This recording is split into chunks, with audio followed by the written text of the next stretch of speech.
See, testing 1212. Hello. Another Monday, another game that took me 2 hours to find. I was going through itch.io and did not see itch.io. Did not find anything I was interested in. And so I was going through some of my notes, and at some point, this was on my playlist at some point. It's called Citizen Sleeper. All I know about it, it's cyberpunky, futuristic, capitalism sucks. And in lieu of recent events in my personal life, capitalism does suck.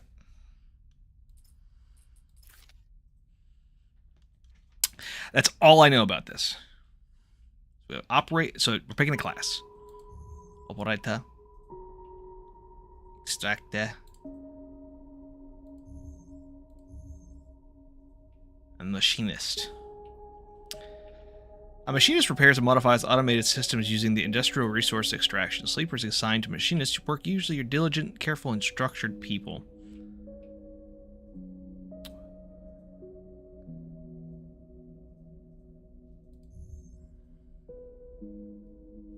An operator works with drones and high-precision remote machines to perform complex tasks from a distance. Sleepers assigned to operators are usually cerebral and precise people. And then we have extractor. Extractor works on resource extraction, often in hard vacuum environments. Sleepers assigned to extractor work are often confined, self-sufficient, and have a high level of endurance.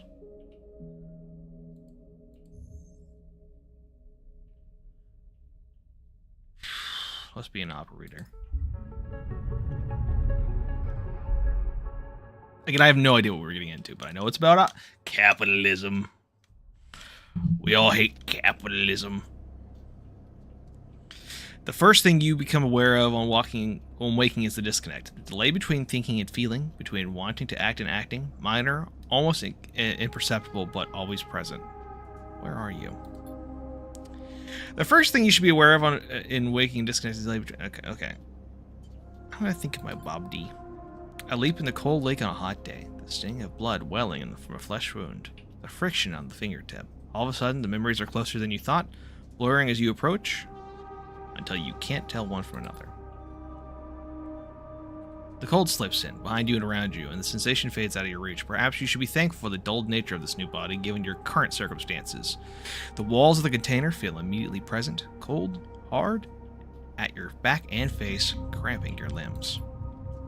You resist the desire to stretch, knowing that the claustrophobia comes next, and retreat a little from your central nervous system. It isn't painful, not like you used to know as pain, at least.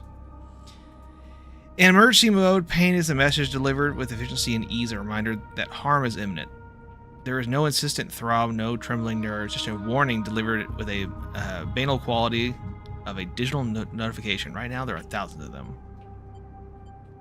Remember the plan. You mostly remember that it wasn't a good plan, but then your options were limited. And once you get the itch out of you, by any means possible is either that plan or something much worse. It was at least simple. Collapse the shaft, drift away in the chaos, slip into the cargo processing, seal yourself onto containers, and then just hope the freight left before you were missed. Some were lost in the shaft, others never found the meeting point. Only a few made it to the containers, but the freighter, as far as you know, left. That feels like enough to know that you might no longer be on the grim and heartless rock. Even if in the airless hold of the freighter, you might freeze solid long before you reach any destination. Try to rest. But you were restless. It has been a long time since you left, surely weeks, maybe months. You were dully aware of damage to your legs, your right arm. You have been reserving energy as much as possible, but your body has still needed to shut down many of its systems protecting you. You have spent much of that time asleep, knowing that anything else would be impossible to endure. You feel the weight of the impossibility begin to gather. It is time to sleep again. To nudge this false body into inducing delta waves in your emulated mind, and once again recoil into a dream of when you once were a person. Time passes, the cold creeps further in. You feel something. Warmth. Not true warmth, but the indication of its presence. Your joints release from their rigor. Sound, too. Everywhere. Screeching and shimmering so loud that your body ducks your hearing to protect its sensors. Then light. white as the cold, softer and softer until the haze of dirty yellow a figure appears. You are out.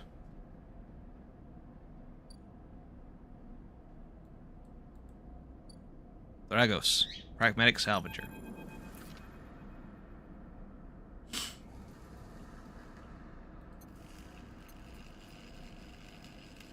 It has been a few hours since Dragos pulled you from the container. You sit huddled in a corner of the scrapyard, swaddled in your reflective folds of a mylar blanket. You are slowly coming back to your consciousness, back to your life, and you stare at the ornately curving element of the improvised heater.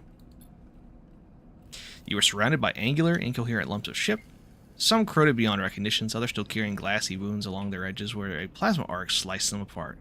As you trace their shapes with the foggy eyes, you hear a voice.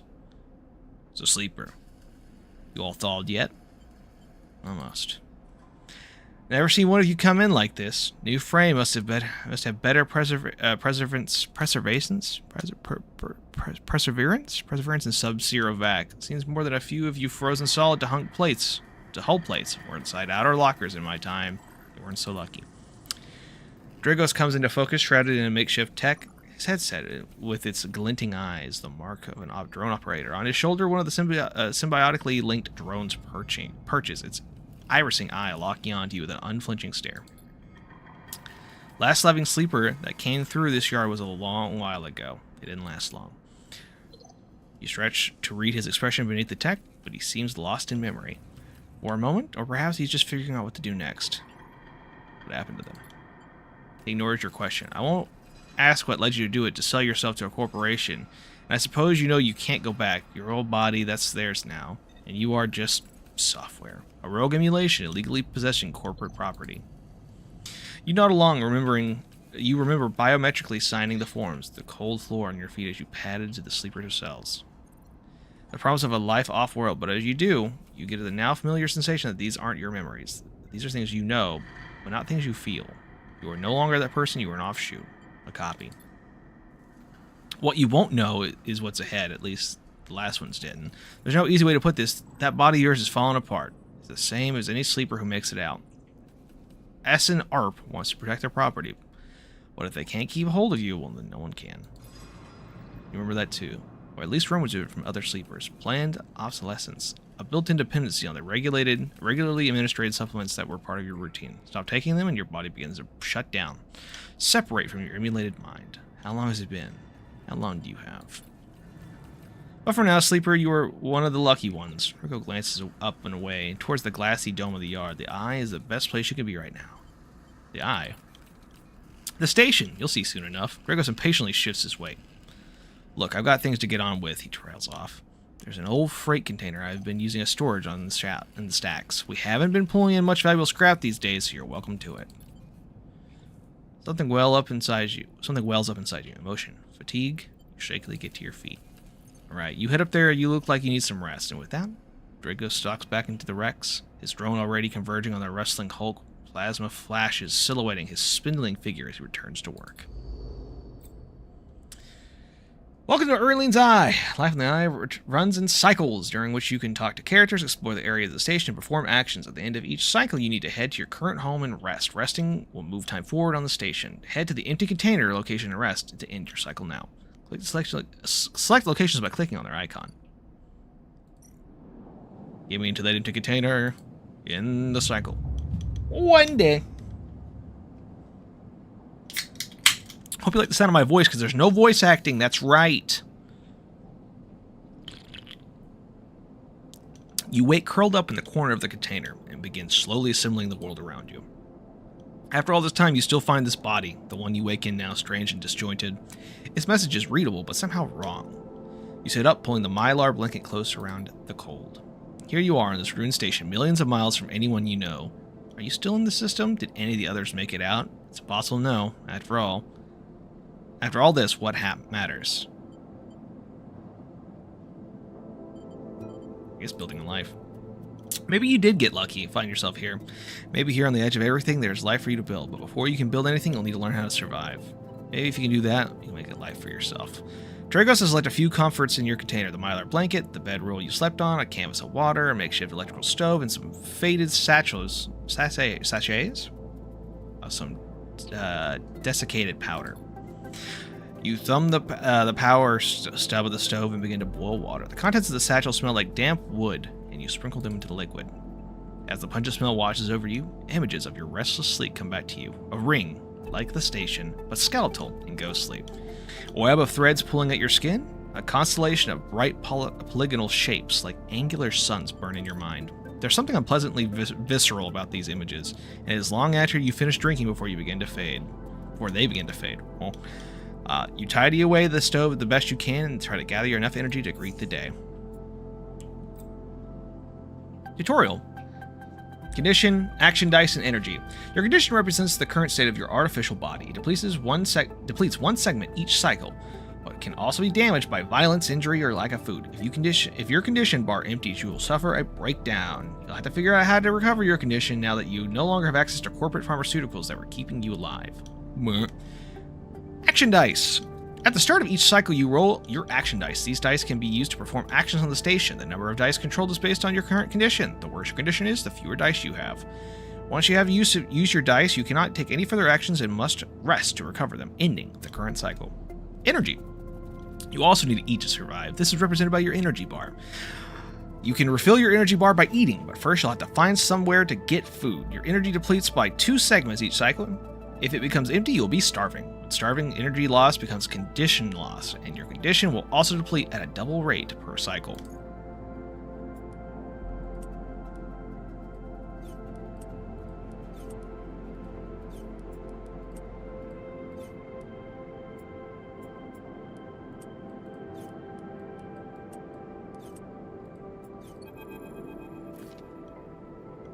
Dragos is standing in the corridor when you close up the container. He's still wearing his headset, and in the harsh light of the corridor, you realize it's implanted. A drone sits on his shoulder. It's a cache of sensor eyes rapidly irising. How are you feeling? Well, not too good. The drone chirps. Dragos not.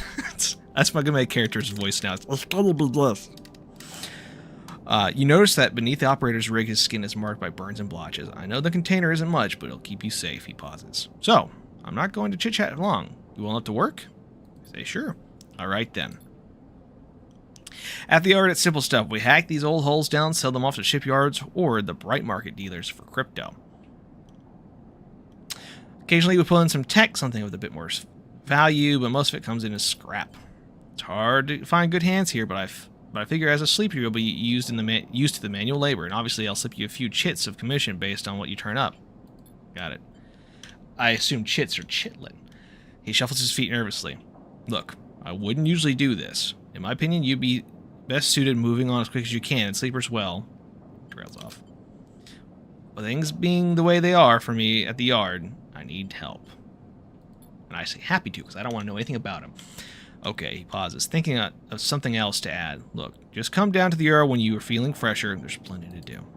He nods distractedly and turns and walks away, the drone hopping along ahead of him. See you later, he calls back.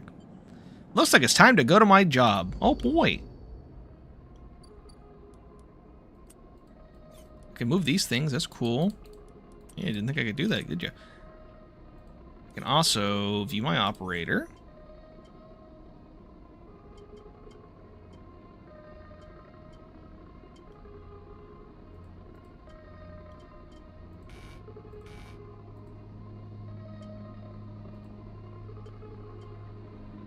It's kind of cool. So we have like a little tree of stuff we can do. Anyway, Dragos' yard.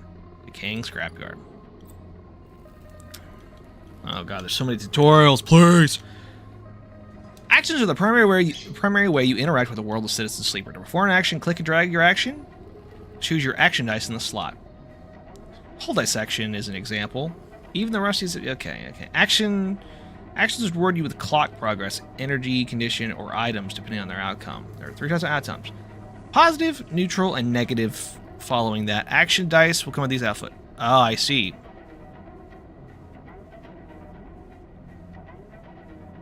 So if it's got 6, it's the highest chance to get something good. Okay. Actions display information about their type, risk level, and skill, and the modifiers that apply to them. Type 1. Either critical or repeatable. Critical actions can only be performed once. Risky. Either safe, risky, or danger. So it lets you know what's dangerous and stuff. Skill.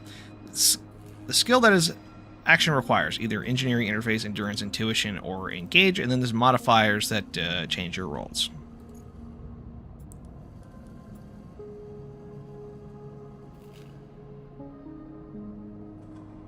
Okay, so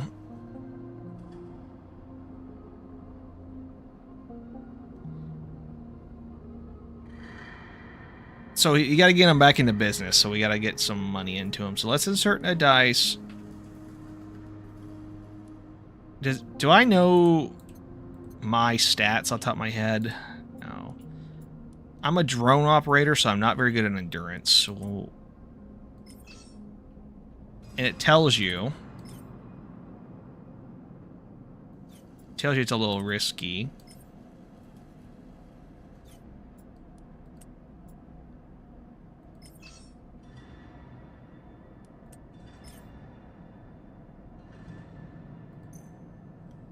And you gotta pick it. Tutorial clocks. Actions often progress clocks. Clocks are displayed below the actions that fill them, and they track your actions and how they affect the world. Filling a clock means something good or bad, depending on what's happening. Some clocks, such as the one tracking Draco's debts, are cycle clocks. These clocks tick themselves once each cycle and complete without daily player input.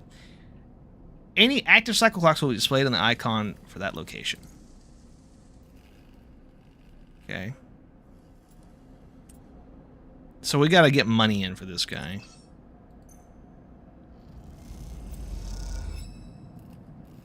In Citizen Sleeper, you'll unlock drives as you discover more about yourself and the world. Drives guide you in pursuing specific objects depending on what your path you wish to take. You can track drives, and any tracked drives will be a yellow marker indicated here. Access your drive menu now to look at it. Okay. Alright.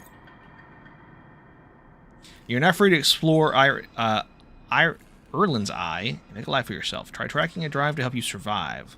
Look for food and keep your energy up and a way to recover condition. Fill clocks to progress stories and find new opportunities. Remember to end a cycle at your home when you're all out of dice. Use the mouse wheel or scroll along the station. Rotate AD. Roll D. Was. Alright.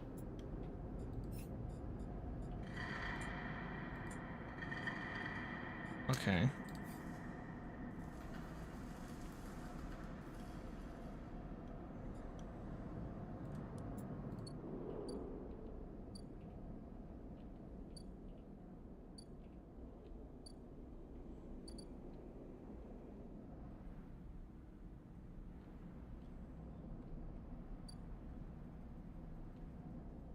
If I were a doctor...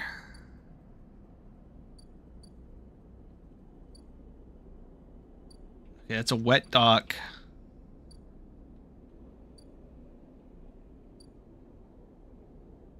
Okay.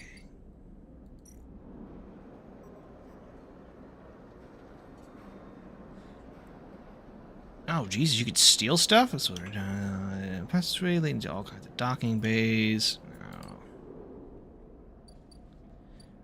We need to find motherfucking food.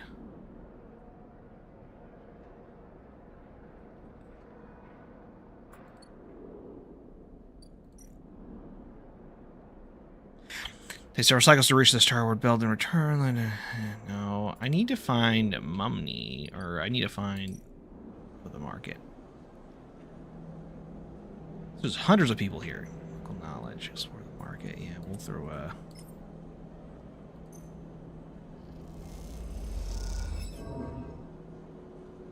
Negative outcome?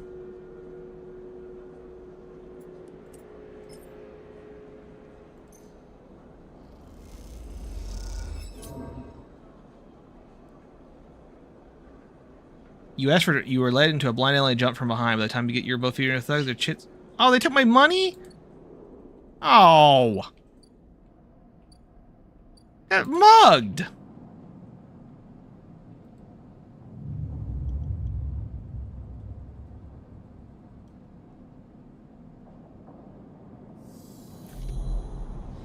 This time, you don't wake up. Instead of the ghost station, that shifting skeleton ring surrounds you. For a moment, you were gone, absent from your own body, stretched out across a colorless void, and the connection begins to establish themselves. Threads tug on the edge of your mind. These threads become vectors of exchange and the extensions as you feel your thoughts slipping away from you, dissolving into millions of distributed nodes they connect to. You see the station. No, you feel the station, like a web of texture in a smooth black liquid. I want to touch it. You find the point of the station, and you connect to it. Pulse through it, follow loops, and pass under and around it. You touch more points than you have fingers, and then you try, in a moment of impulsiveness, to connect to them. The flow passes through you so rapidly that you feel yourself being carried with it, splitting and separating, eddying and gathering. As you do, things occur to you, things that you can't possibly know. You reach out, try to grasp them too. Try to touch them too. That's try to grasp them, touch them. Yeah, that's words. You notice a tugging feeling pulling at you insistently, as if you were a small child. Somehow it is pulling you in two directions. You look up at once. You look down. All of a sudden, everything's shutting off. You're coming back trembling into the unfamiliar body, but both yours and not yours all at once. You find yourself standing in the container, eyes now open in the dark steel walls. You feel a change within you, a shift. You close your eyes for a second and you feel it waiting there. The station splayed out across your mind, a storm of connecting nodes waiting to be explored, and it's all gone. Alright.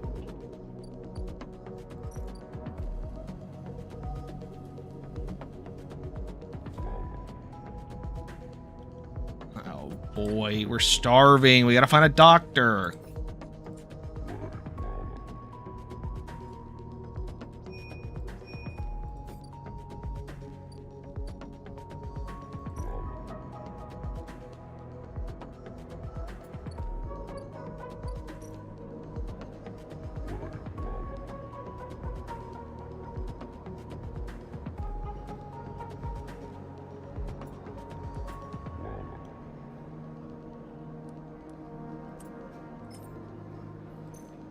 Okay.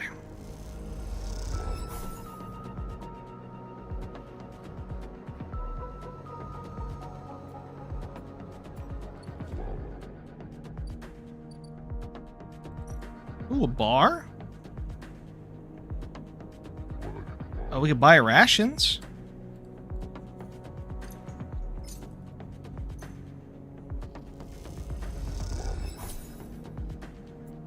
Awesome. All right.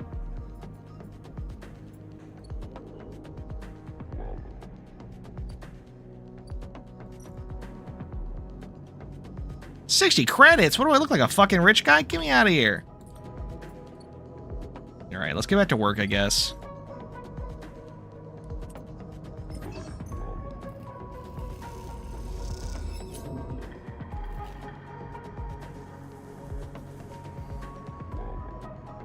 Oh, we got an... Oh, I see. We're not getting paid enough.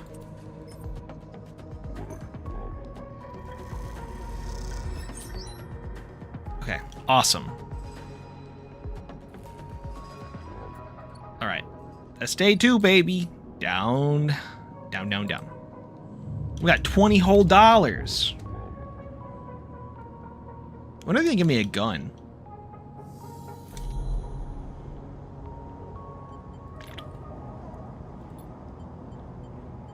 Let's focus on the nodes this time. Nodes are glassy, bright, all in the flow, pyramid dimension. Yeah. I'm just seeing shit.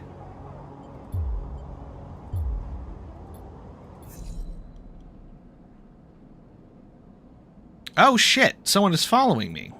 Oh boy. And we're starving again.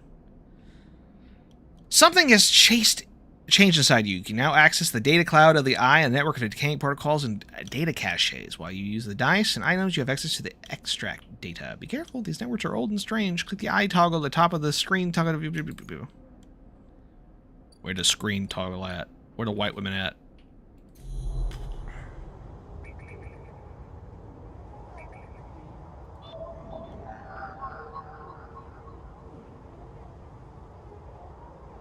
I see. They all require data actions that allow you to extract data from the networks of the eye. They work like dice actions, but in order for them to lock, you must have a matching die on your set. Display on the action. If you have a +1 or +2 mark in your infantry skill, you'll be given more possible dices to match. You can okay. Yeah. Yeah.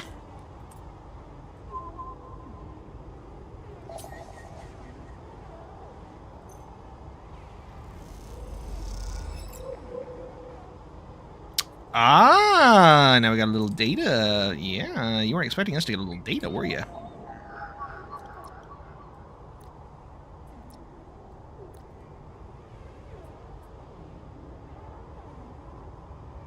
Oh, I need a cipher for that? Dog, what do I look like? A guy with a cipher? Get out of here.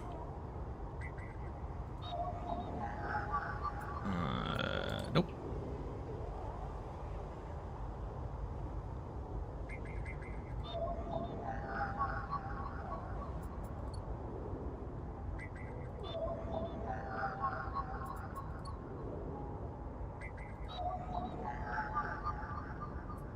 And they really want the stones out of me, dog. What do you want?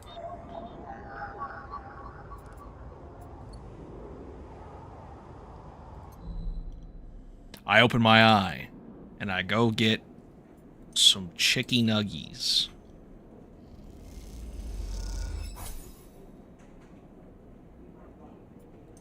Yeah, I'll even get a drink.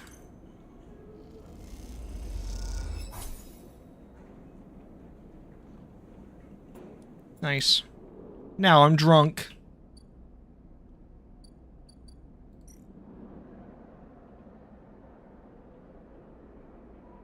I see. So these guys got a few cycles in them before the thing that occurs will occur. That's interesting.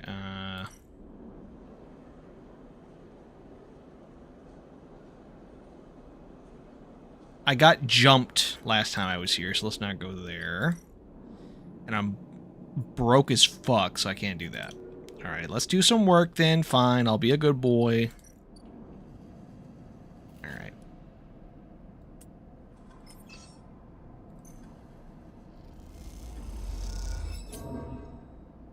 Nice. Of course, we'll rock this with 100% positive reaction, because we need money. Yes. Alright. We're helping our pal here.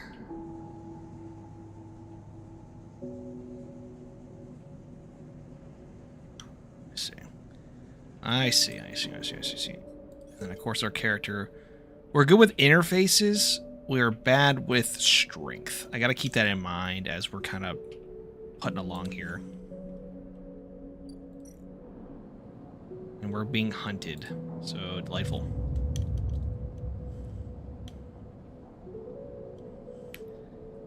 Am I gonna have another freaky ass dream? I can't do this.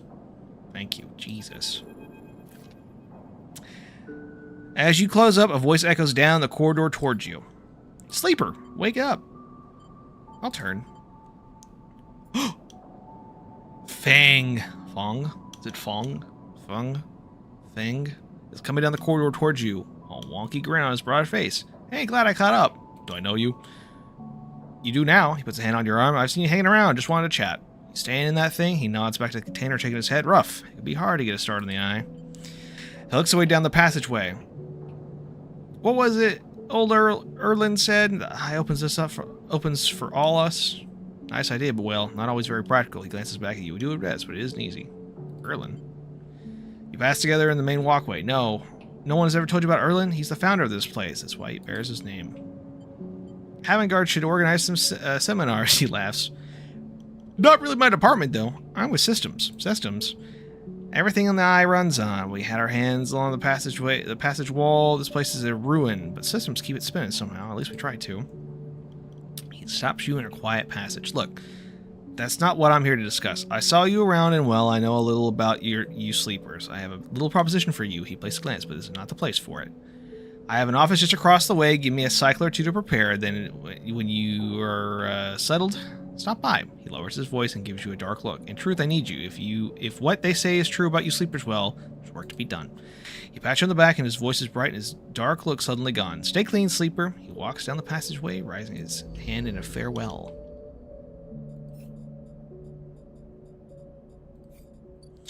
All right. Obviously, we're going to the bar. We getting some yummies. I ain't ever going hungry in this bitch, and I'm even gonna get a drink.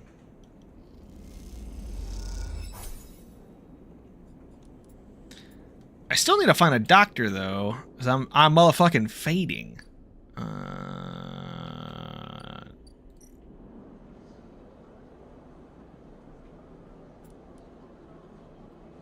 What's the chances on this guy? I mean, it's a 70% chance to, you know, local knowledge. You manage to follow the flow of the people, and you start to appreciate, even enjoy the chaotic layout of the market. Oh boy! At least I won't get jumped again. Oh, slum doctor. There we go. That's what we needed. Next comes the call of the enforcer at the door. You shuffle down the flickering hallway towards the open apartment door. Keep your head down and your shoulders high in the queue. Try not to bring attention to yourself. You were thankful for the tip-off that a doctor was operating out of this place, but now that you aren't so sure. The gang enforcer at the door, the flickering light strips, the decaying hab block, they all have made the long queue a test of your nerve, but your options are few, and without a supply of stabilizer in your body, your body will corrode. You suppress a shiver and shuffle towards the front of the queue. You try to find yourself just something to distract yourself. I'll look inside. You lean against the doorframe and look into the apartment. The entryway is dark, punctuated by the green indicators of stacks of sealed containers. You lean in and see amber lights flickering through a far doorway, screened with plastic sheeting beyond which blurred shapes move. The slap of the enforcer's palm against the doorway jerks you awake. Wait your turn, he growls. After a few moments, a figure pushes through the doorway, and you catch a distant voice. Send the next one in, Toshiro. The enforcer jerks his head, and you slip inside, passing through the dark entryway and pushing through the plastic sheets on the far door. The room beyond is bathed with warm light. A flow-to-ceiling transparent panel gives a full view of the bright market sealed roof and buzzing traffic above. And for a moment, you are transfixed by the motion. Come sit, calls a sharp voice, and you see a silhouetted figure turn away, replacing the plastic sheets over the frame of a simple folding bed. Make your way across the room. The figure turns to you as you see an expression of confusion flash across their features. They open their mouths as if to speak, they blink, and then they quickly regain their composure. Please sit. They gesture to the bed and then turn to the open case of tools at the table. You sit. Sabine turns, a compact diagnostic scanner of some kind in their hand. They hold it to their eye, remain still please. Their tone is clipped and businesslike. You stare ahead, still dazed from their expression when you first entered. Fear, recognition, sadness, unmistakably etched across their face. How long have you been in the station? They ask, the scanner still to their eyes. It's in a few cycles. They nod. It's good you came to me. They set the diagnostic scanner on the table. I'm going to start by assuming you don't know anything. They take your arm and roll you up the sleeve, inspecting your synthetic skin. Your body's dying. They say it without much ceremony, without drama, or not without empathy. SN-ARP doesn't like to see its proprietary technology let loose to prevent bodies like yours, frames as they call them, from being stolen, repurposed, or in your case, escaping. They built in a process so-called planned obsolescence. Frames decay rapidly when not regularly injected with stabilizer, one which SN-ARP remains the sole proprietor of. They look up. Sound familiar? Yes. Good. That may help. They swap to your other arm, running some thin metal device over your skin. You feel your forearm tremble. I'm sorry, Sabine says. And you were unsure if they mean that there's a cold touch metal or something else. Emulations like you, sleepers as most people know you, aren't classified as people in any of the surrogate systems. You have no rights, no status. They focus here hard on the inspection of your arm, and SN-Part has no reason to release stabilizer into the market. Sabin looks up and apologizes again, but they stop themselves. I know little of this is of use to you. They turn away, disassembling the metal instrument and cleaning it. Silence fills the room as Sabine works. Sabin? And then the silence gives way to tension. You stare at their back, willing them to say something. Anything. Sabin turns to face you. I may be able to help. They sigh and they see the darkness under their eyes, hear the fatigue in their voice. They gesture to the door.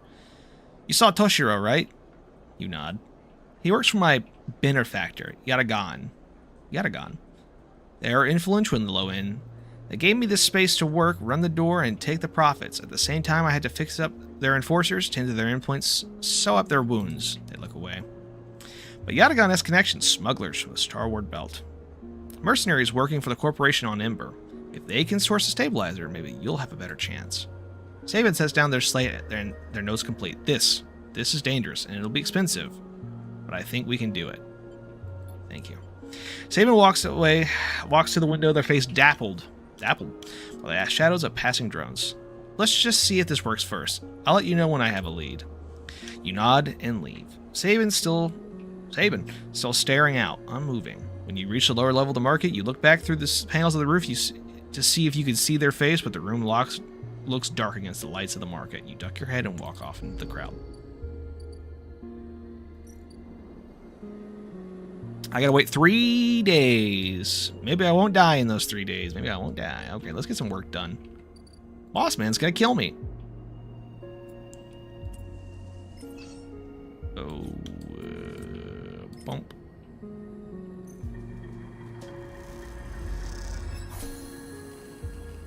All right, baby, we're making money. Oh, I can't do the same one in one day. Oh, we're done. That's nice. You arrive in a buzz of activity at the yard. Red blinking lights flash across a vast dark shape suspended below the dome. They flicker across scorching hull plates and bent structures, spilling from holes into the twisted shapes. The cutter's huge and has been torn apart in some violent encounter. She's a beauty, isn't she? Drago stands to the side, focused on the hulking ship as it is lowered into the yard. She is. I should thank you. This place was on its last legs when you turned up, and now look at this. The ship descends slowly, its interior visible through multiple hull breaches. You struggle to gather the same enthusiasm as Drago's for the monstrous craft. I can't speak. You can't help but think of what became of the crew. What happened? What do you mean? He glanced at you. I managed to convince our salvager friends to give it to me on credit. That's what happened. No, the ship. Not my concern, he shrugs. The ship creaks like a calving iceberg as it reaches the base of the yard. Dragos is visibly excited. I know I said you shouldn't stick around, but I'm going to need some help with this one. The drones start to crawl over the hull. Their lights illuminating flashes over the dented hull.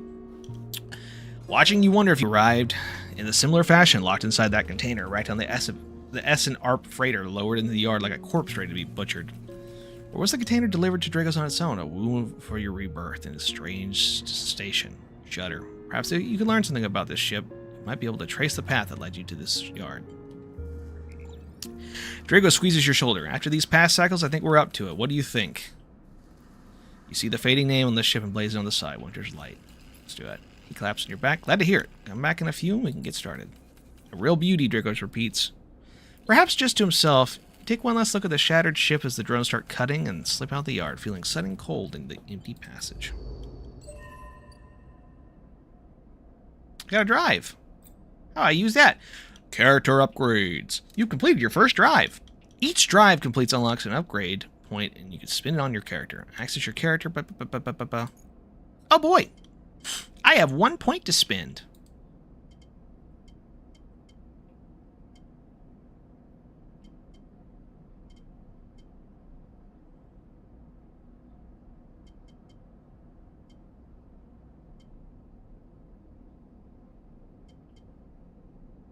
Oh, I see. So these are 2 points. This is a... Okay. So we could go agent nodes give double data rewards. It's part of my interfacer stuff.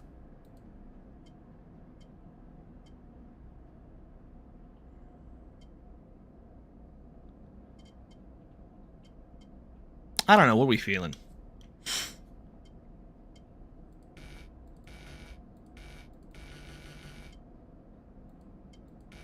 Oh, it costs 2 points anyway. What am I, fucking stupid? Okay.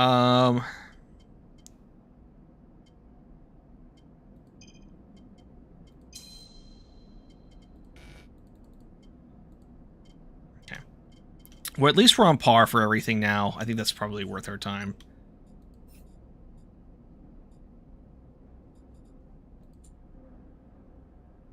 Okay, so we got a couple things we got going on.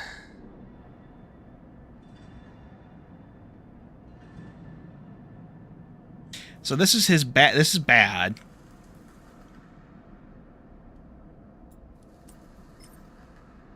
Let's go ahead and just see if we can find any information about the Winter's Light.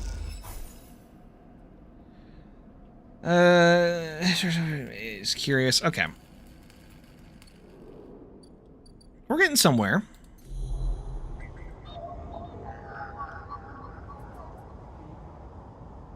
I'm not quite sure what to do with the data yet. we have like this access to some chips and stuff, but like it doesn't seem like they're particularly. Well, could have done that.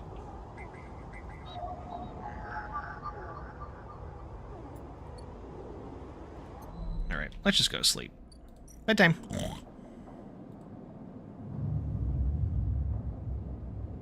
I can't believe I got to eat 2 days in a row. It's crazy. Hunted. Something's trying. Okay, so we got a few days for that. What do we got here? Sleeper. Fong catches your attention as you. I think it's. Hey, Jill. It's F-E-N-G. Thing? Fong. Fong? I thought it was Fong. Catches your attention as you approach the Haven-Guard building, leaning against the bay doors at the side of the entrance. Easier to come in this way, security, all that. You know. He slams a button and the bay creaks open. Blinking lights in the dark hold you. You follow Feng inside. Truth be told, I don't spend much time upstairs. This is where I work. The door hisses as it closes behind you. The bay is filled with pieces of hardware, all rigged up to generators and diagnostic slates and things you don't recognize that glow with blue screen light. There's a chorus of hums that blend into a single wave of static, filling the dark corners of the room. Fong leans into the server stack and gestures. You like it? It's incredible. He smiles widely. He smiles widely? Smiles widely. I can't read. I thought you'd say... Why are you laughing back there? I can't read! Look, you try reading all this. Out loud. It's a very text-heavy game. Yeah! I didn't think that was going to be the case, or else I may have not picked it. I don't know how to read. He taps a nearby server stack, which beeps and bleeps in response. It says an F slur. This is my treasure trove, all dredged up from the seas of systems we call the Eye. You wouldn't believe what's in this place runs on. You won't believe what this place runs on. I gotta scream it at you. He steps over to a towering block, speckled with vents. Some of these systems are from the original station. That's Elon's Sun 1. The Solheim build. It's the AE symbol. It's Elon's sons in this game. We've had to invent new components, repair things we've never built, reverse engineer entire subsystems into existence. Residents here look up at the Eye and think they're seeing a concrete reality, but this place is a system in constant flux, decaying and growing, collapsing into new configurations. He walks down between the hardware stacks and you follow. We're keeping this place alive, but also remaking it into something new, dragging it away from those corporate origins. He stops. At least that's what I'm trying to do. Gamer. I can see it. It makes sense, right? You're between here and there, between the people and their systems. You light this place up like a beacon. That's what I need. I don't know why he got that voice. You glance at the lights around you as you do see them flicker to realign to follow your gaze. Fong notices it too. I'm guessing being a beacon isn't always ideal when you're on the run, though. They're tracking me. He pats you on your shoulder. Maybe I can help with that. There's a lot of old growth in this place. Subsystems I can't see. Access protocols lost to time and decay. Secrets. A shitload of secrets. With your help, I can unlock this place. Break off the last ghost limbs of corporate control. He lowers his voice below the hum. Even in Haven-Guard, there's old growth. Those whose roots trace back to the bad old days. You can help me dredge up the past, and I'll see what I can do to track up about that tracker of yours. He winks. What do you say? I'm in. Fong pumps his fist and claps you on the shoulder. You won't regret it, sleeper. Fong passes you a ragged-looking metal tab. A gift, he smiles. It's a Solheim cipher. I dug it up on the depths of the system. Slot that into an old network gate and you'll be able to pull all kinds of secrets from the nodes inside. Little treats. He walks you back to the front of the bay. Start by bringing me whatever you can turn up. Use the emulated mind of yours and see what's out there. Let's get a picture of how things are. Those above, he nods at the ceiling, have granted me an acquisitions budget. I can pay you for whatever useful data you bring to me. I know you need it. He slams the button door again. Keep it quiet and keep it clean, sleeper, and I'll see you soon. You step, blinking back out into the passage, those flickering lights still in the back of your mind. I can now... Haven-Guard accessed. Never mind. What are you? I saw something. Having guard access. What are you? God damn it. I need like a 1 and a 2. What do I look like, a fucking numbers guy? Gate says the resistance. Okay, here we go.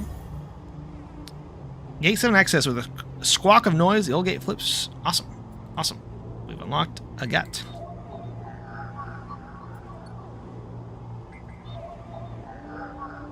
A lot of ones. A lot of ones.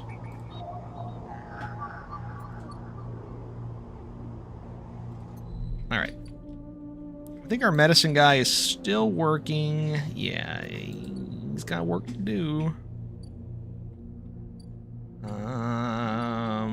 It's Fong's Bay.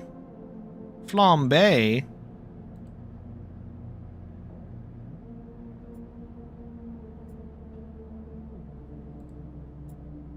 Wait, what did we unlock? I'm sorry, am I stupid?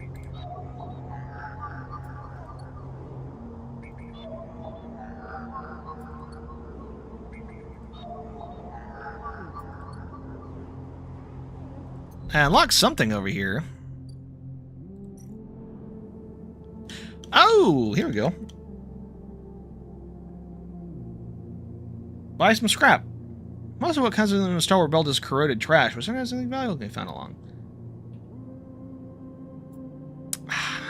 Oh god, there seems like there's so many jobs to do, and I'm broke all the time, and I need a sandwich. Sandwich.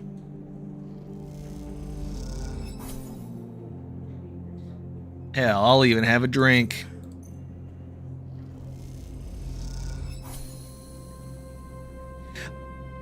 Nice.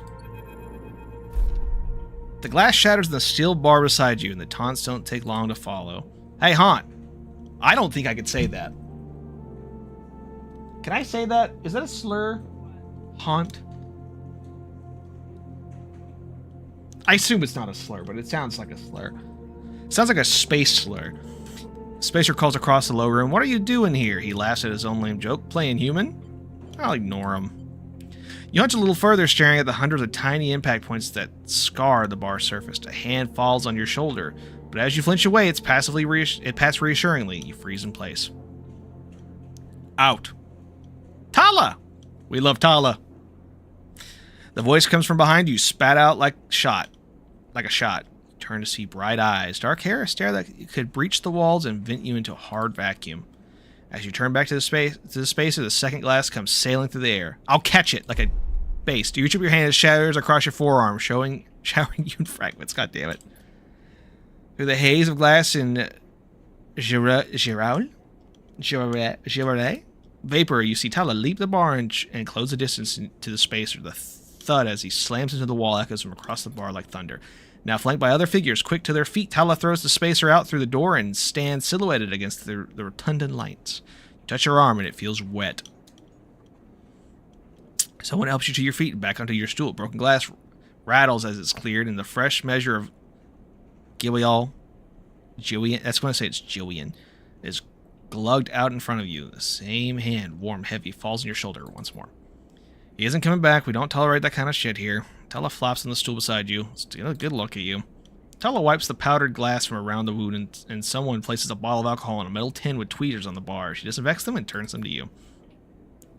That was an ambitious catch, she smiles, pulling a sliver of glass from your forearm. Stupid, but ambitious. You don't feel the pain, only the sting of the status messages your body delivers concerning dermal damage and exposed structures. You do feel the care, though, as Tala's bright eyes search your thick synthetic skin for splinters. I'll watch. Tala works with the skill of someone who has picked the glass splinters from someone's skin of a stranger before. She hones in on each bright shard all the time, tapping the tweezer tips in little rhythms only she can follow. Tala smiles to herself. So you've been on the eye long? Just arrived. I thought so. I've only seen you in here a couple times. A splinter clinks into the tin. Not everyone is like that, idiot. Don't all hate you, she glances around. Some of the regulars, maybe they fear you, maybe they're just curious. I don't know, but I do know that the Overlook is a safe place. I know what it's like to be new in this place, trust me. She meets your eye. I'm not trying to convince you of anything or separate you from your chits. I just want you to know that if you need somewhere, you can always come here. Need something. If you always need somewhere, that if you need somewhere, you can. Yeah, whatever. I know the rations we've gotten aren't much, but the company is limited. But if you need work, I'll happily put you behind the bar, and if you need shelter, well, we can discuss that.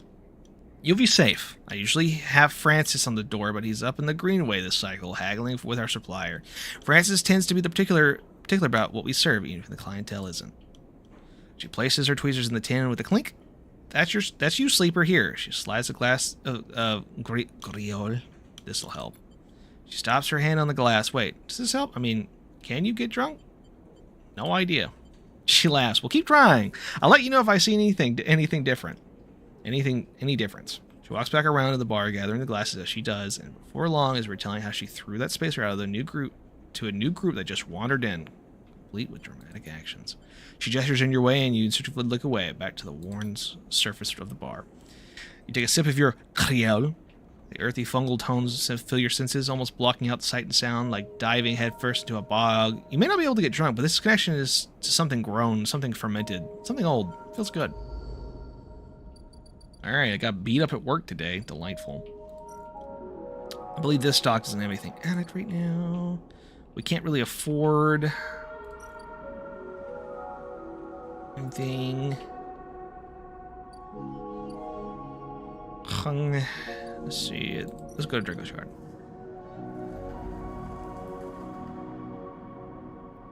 We need to clear the yard, so let's just get some work done.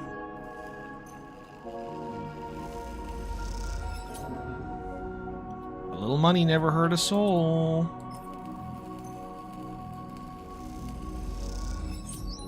Awesome.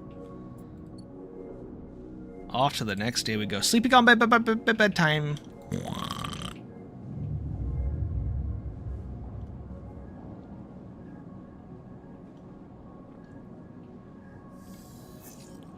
I'm being hunted. Alright, 2 2s. I think we can use that. Start with the bar. I need a sip. Oh, I can do a bar shift. That's nice. Start with a little treat.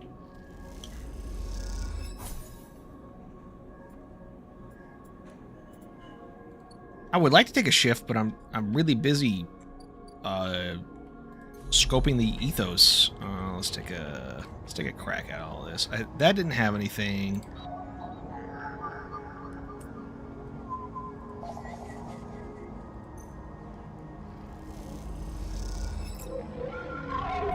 Nice, we got an encrypted key. Stations, aging manic locks. As you drift back from the node, something latches onto you, a thread strung tight around you, tethers you in place. A taste. The voice makes you shiver. It sounds somehow both distant and close behind your ear.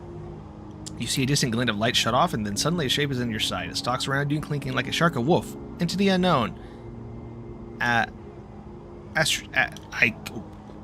Astringent? Astringent? Processing. Resist. Is that the hunter? You struggle against the thread as it tightens in response, the glittering garrote. Please hold. The thread around you thickens until it is a ring, a cylinder, a tunnel of light circling around you. It is binding you for a moment, then it is gone. And as it faces a figure, a creature in front of you, its strange head flickers between different angles, reading you. What are you? The shape paces around you on lithe legs? Lithe? What does that mean? Huh? I'll never read again. Though there is no good ground to pace on. Entity, identity, origin, serial, cadence. The figure faces you expectantly. Sleeper, Espinar. Unknown, known. The figure stands, strange head rotates. Brackish signature, off and not off. Of and not of. Attempting interface. As the figure speaks, more threads begin to spiral from its head. Thick, snaking, vine-like ribbons that flex and wave. They approach with intent. Stop. The figure halts its threads, its head twitching. Entity, your identity is unknown. We only seek to correct illegalities. Can you confirm your legal right to sentience? I'm a person. Incorrect, you are an entity. All at once, your hunter's head is directly in front of yours, blocking your vision. You stink of their taste. The one of the sealed dock for the sealed dock. Hunter shimmers with fury. I will find access. I will interface. Sealed dock. An entity hides in the rotunda. You are its puppet. Hunter extends its razor-edged thread. I will not be diverted from my task. It glows with murderous intent. Strike. You lash out with all your force, not a physical strike, but a focusing a spike of interference leaps out from the tip of its sphere. Hunter stumbles, shifts, and separates. Wakes up. You open your eyes, blinking back in the station light, shaking with fear. Oh boy! I just got attacked. Nice. I need Solheim data. Oh, fuck off. Solheim. Solheim.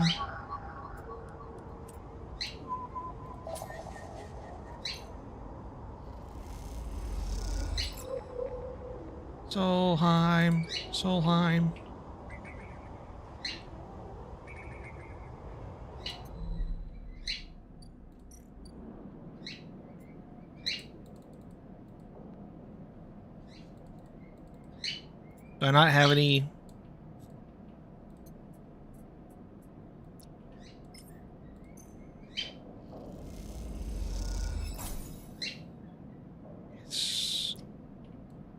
He only takes Solheim data. Interesting.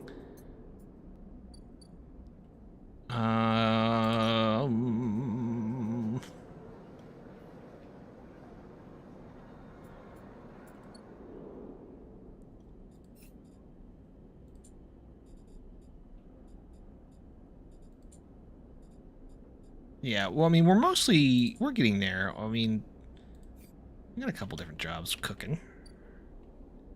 Should hopefully have some medicine tomorrow. We got $50 to our name. That's gonna be worth something.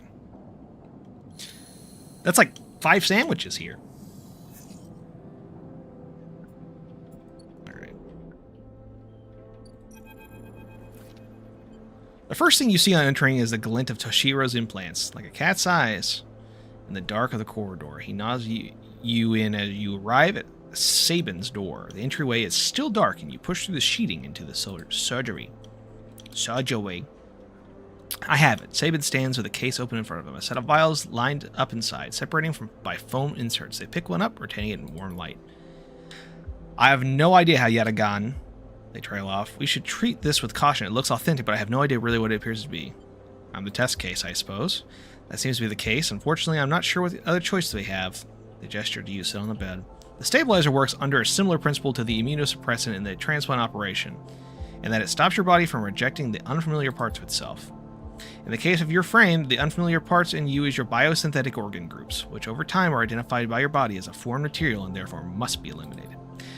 Sabin holds up a vial of would-be stabilizer. However, unlike an immunosuppressant, the stabilizer doesn't do this by limiting your entire immune system. Instead, it recodes your biosynthetic organs with a new protein chains which act as a passcode within your immune system. The stabilizer refreshes those passcodes, keeping your frame from rejecting all of its own organs. Passcodes. It's a very basic term, yes. Look, what matters here is the stabilizer should be able to encode any organic or biosynthetic matter to be accepted into your immune system. They glance away. At least, if the stabilizer is genuine. The only way to know for sure is to inject the vial. They begin readying the syringe. I will start with a small dose to limit the risk. Alright, let's do it. Sabin cracks the glass neck of the stabilizer vial and uses the syringe to extract a fraction of the liquid. They tap the syringe and watch you as if there's any signs might emerge from a clear liquid. You barely feel a needle, your frame registering the initial injection but with little response.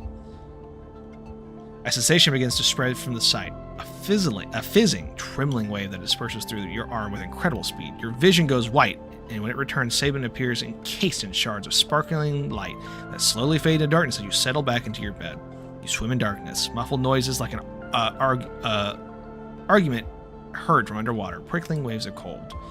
When you sit back up, Sabin is sitting in a chair by the window facing away from you, backlit by the glow of their slate. Awake? I am. Stabilizer is genuine. They sat down beside you. I don't know how Yatagawa acquires a case. Yatagawa. Yatagan acquired a case of this stuff, but they did. They looked troubled and distracted. You should get rest some more, but you're going to have to do something else. Do that somewhere else. They gestured to the door. I have other patients. Sorry. Saban nodded towards the case. I'm afraid I can't offer you any more doses. You're going to need to pay for the next dose. Silence fills the room and they return to their glowing slate. Looking around the room, it seems different somehow, as if you moved or shifted. You wonder how long it's been out. Saban, I asked. Nothing comes free, sleeper. Remember that.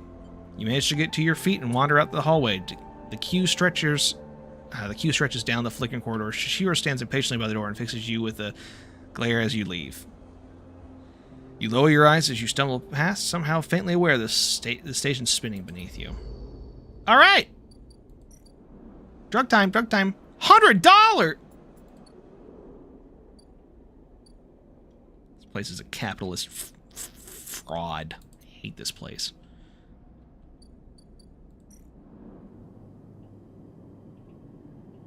You know, I got a little money.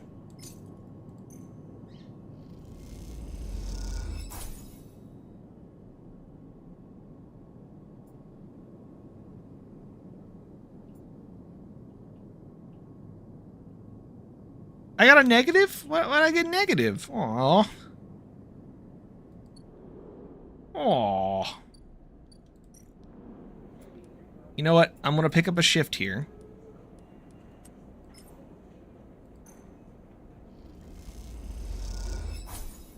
Nice. Good service. And then I'll buy some food. All right.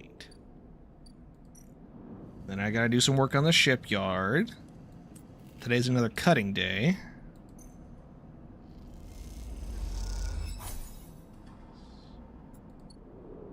He's a happy man. He's a happy man. If I'm not mistaken, Solheim node, key node, Solheim node. We have an encrypted key and a Havengard data.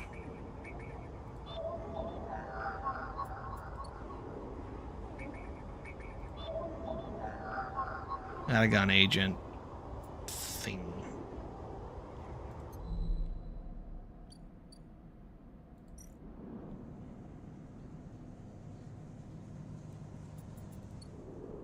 My skill set is in transfer interception, right? So that's where I'm kind of focusing my thing. I'm pretty much... I think I'll get more dice now, right? Because I have been stabilized.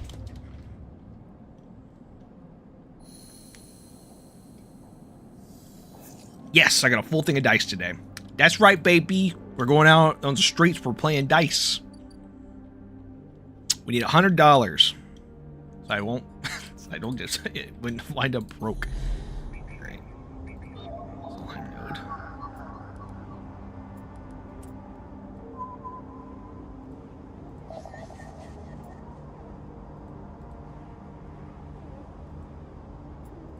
Okay, well that was a bust. Alright, let's just go down the list here. What about you? We got Havengard. I got twofer.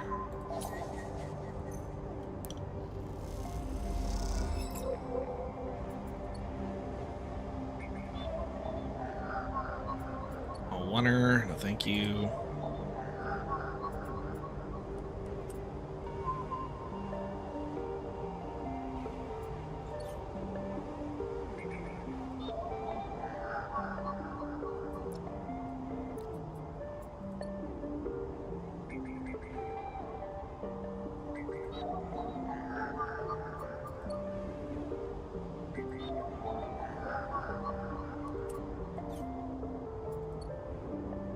See, it's not like a guarantee to get any of that.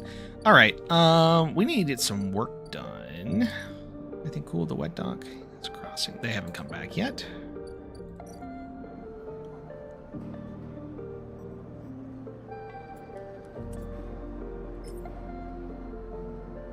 This has got a pretty good chance of panning out. It's about the same.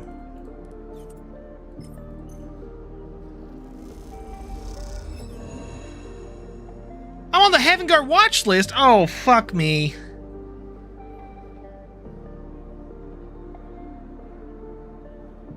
Oh, shit.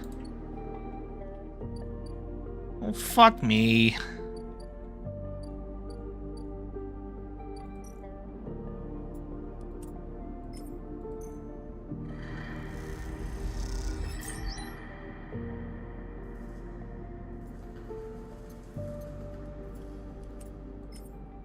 I'm not getting any work done today. I'm just going to be reading.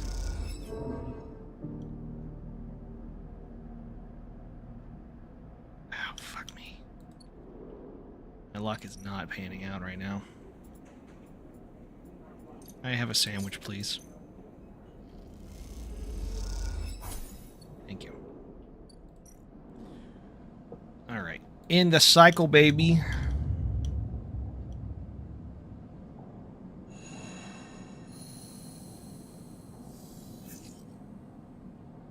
Oh, this is not good. We need to get this guy off my ass.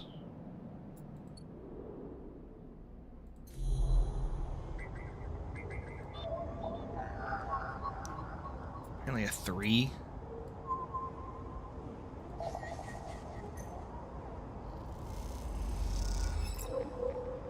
Another encrypted key. I don't need the encrypted keys, dog. Get me the fuck out of here.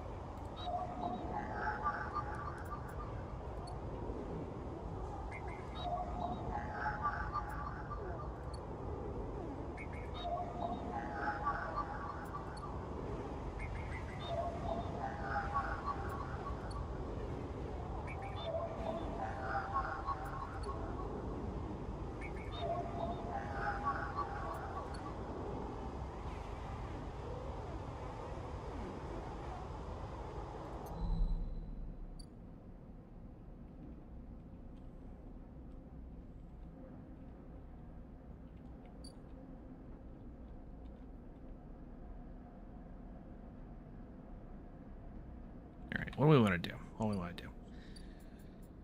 We need more cash. Let's do some work in Drago's yard so we can get off our ass. I need to get I need some goodwill.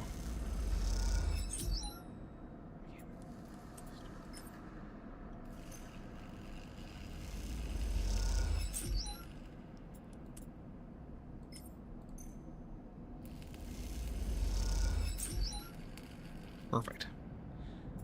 Alright. Now we buy a sandwich. Every day we buy one sandwich. The core gameplay loop it's coming along. You know what? I'm getting it. And now I nap.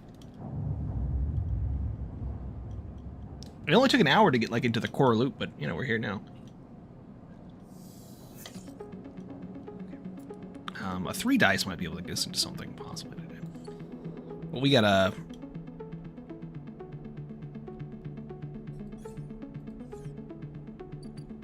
I'm a little nervous. Let's see what we got here, Chief.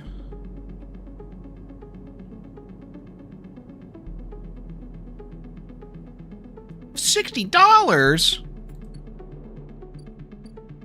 Oh, look at a rich guy. Fuck off.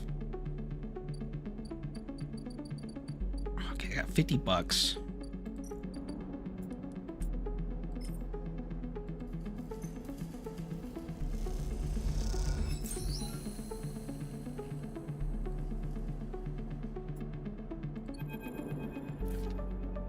Squeeze into the office at the entrance of the yard. You lay out everything you have on the winter light across the middle desk. Your makeshift forensic notes glow on Draco's old writing slate.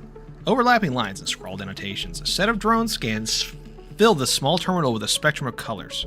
A heat map of damage and decay, a crumpled printout from the office's ship registry lies between them. Synthetic paper so thin it's almost transparent. Printout. Plain list shows the registry history of the Winterlight. The gap between the entries tantalizingly opaque. Its first registration was a couple of thousand cycles ago on this very station logged out of the central hub.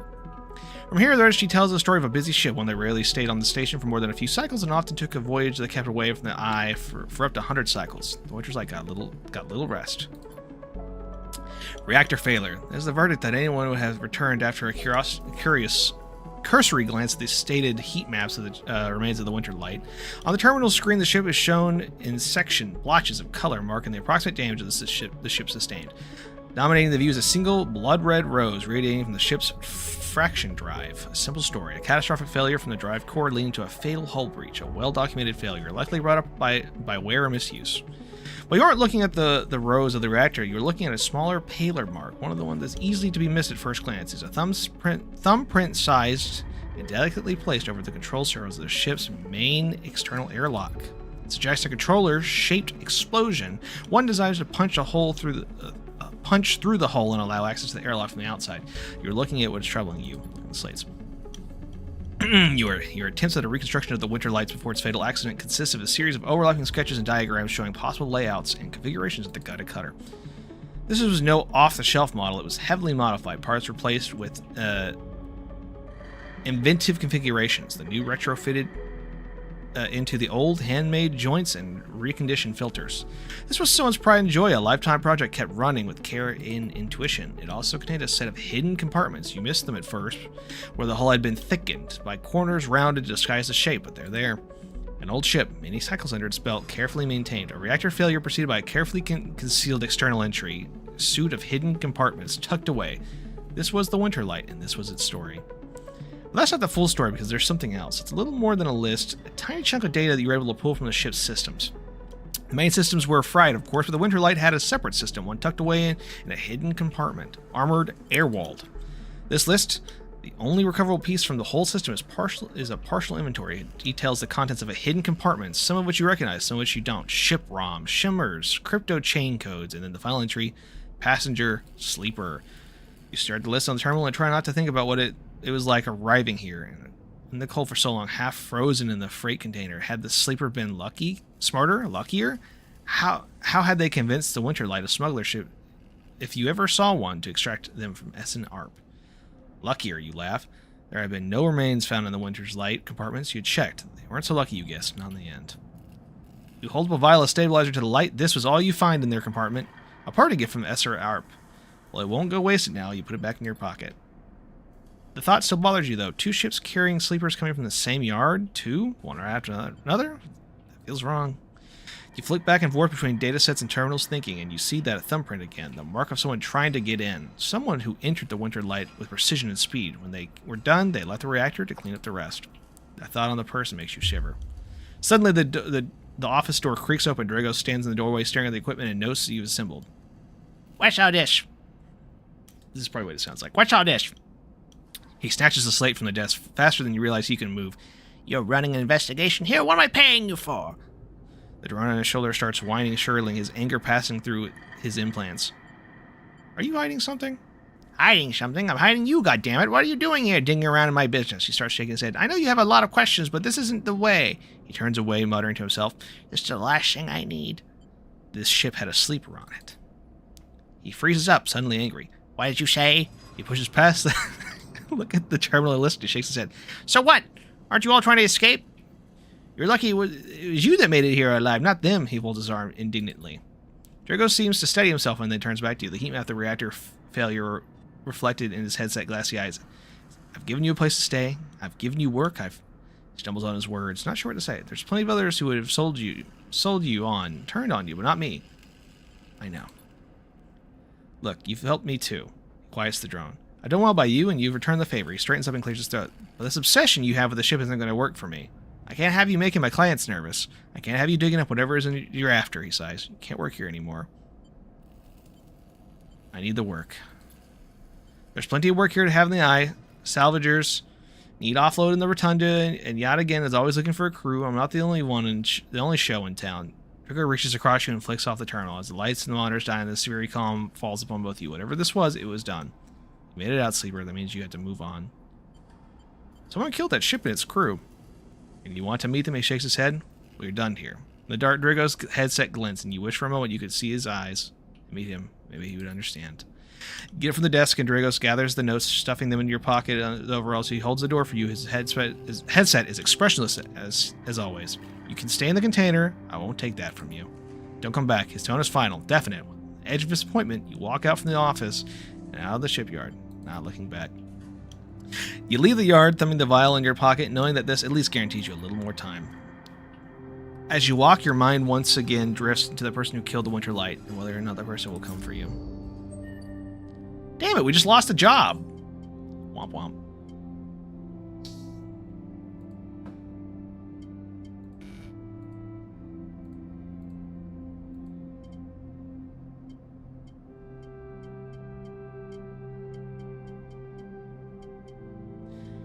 What do we want?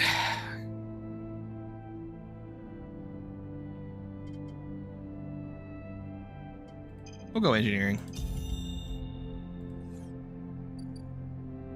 Alright. You know what they say. When you lose a job, go drink. I need this shift to go well. $15? That deserves a sandwich. God, I love a good sandwich.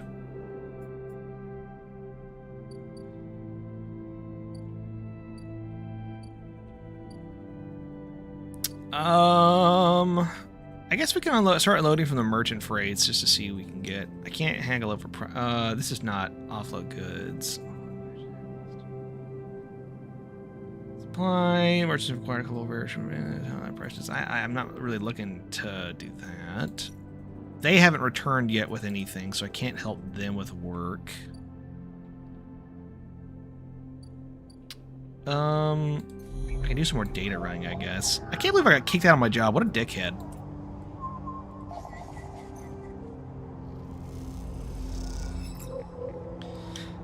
I got all these encrypted keys and not a place to spend them, huh? It's really unfortunate. Wonder.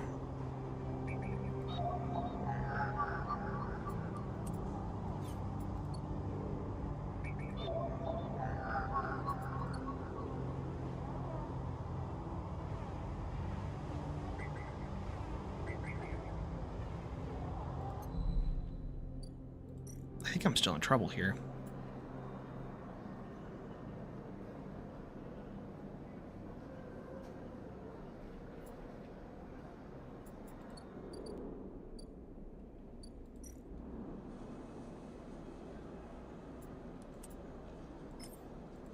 All right, baby, we're exploring the market.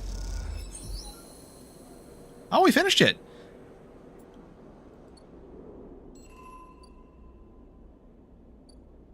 Ooh, street vendor. I found empanadas.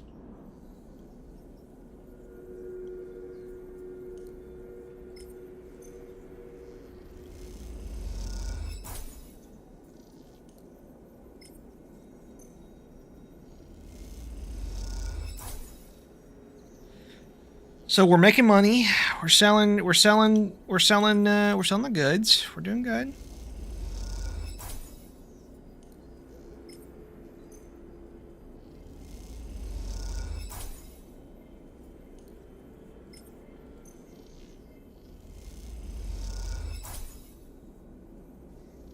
We almost have full trust with this guy. That's awesome. That's risky. We ain't doing that. And we found a street vendor. Imphis is busy, his broad face uplit by the makeshift gas burner in front of him. With precise, delicate movements, he lays thick chunks of marinated fungus into a dented wok. His other hand idly tossing a metal bowl of sliced vegetables and some red-flecked dressing. It smells incredible. You watch as he fulfills a set of orders, heaping the fungus in a bright salad and depositing it in plastic trays. A stack of chits rattling in his apron pockets as customers file past the burner, handing over payment. I'll watch.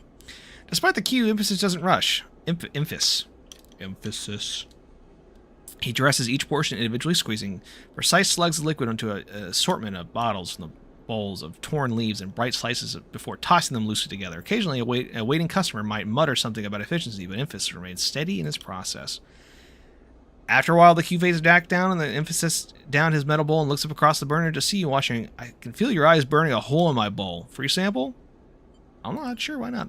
He gestures neatly. Come over. The smell is almost unbearably strong as he cooks. The earthiness of the fungus laced with something so spicy the smoke makes your eyes water. The heat from the burner is like a bonfire, and your skin hardens in its glare. I know you sleepers, Emphas says while he cooks, his voice deep but clear. A hard life, a lot of stories. He glances up from beneath his cap and piercing eyes. I know. Tell him a story. You begin to tell him about your journey to the eye, and he nods as he cooks, his eyes never leaving his work. You tell him of the confusion, the pain, but also the sense of possibility in its subtle unravel. You tell him of the cold, the dark of the container, and the endless cycles spent within it. Now it seems you tell him like some dream that you once had, but you can never forget. You tell him about the eye, excites you, and it scares you, and you're unsure where to walk, where to look, what to do. Eventually, you tail off, running out of words. He places a plastic tray of steaming fungus into your hand. Next time we can talk, Some more, but next time you pay. He slams a heavy hand against a button of the burner slide and shuts it off. The roar of the flame, its impressive heat fades. Next time, then, sleeper. He waves you again, waves you away and begins to oil the walk. Before you turn back into the alley, you notice the geometric patterns of circular scars across his forearm, each surrounded with a constellation of glinting pin marks. You walk away, and as you do, take a bite of the rich, spicy, delicate, sweet fungus. Your taste sensories light up with a fusion of reactors. You'll be back.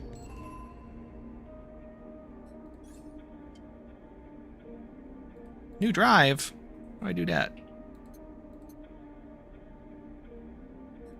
I got a new drive upgrade. What the?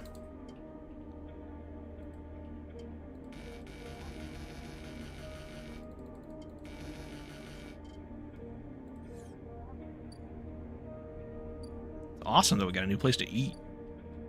But I think we got 122 bucks. Why don't we just go buy some? Get it off of our list of things to do. Awesome. As you quickly leave the surgery, eager to be away from Toshiro's glare, you notice something wrapped around the stabilized vial clutched tightly in your hands. You open your hand and a thin film marked around the holes of the vial. Unroll around as a vial. At least one hand must strip a handle. Inspect the film. You hold the cloudy filament to the light. It is perforated with an ornate pattern of holes. You make it out among the markings. Passkeys. An entry for key or something. Inspect the handle. The metal handle is worn and pitted, but you can see a set of numbers imprinted on it. 207F, and then crudely scratched into the handle at some later date at low end. Later. For a moment, you consider going back to the surgery to return the key, and then think quickly better of it.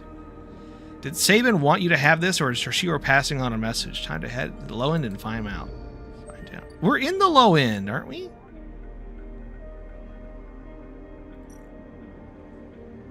Fungus. How much is the fungus among? $15. This guy fucking stinks. Nah, I'm just kidding. Oh, I can get an apartment? Ooh.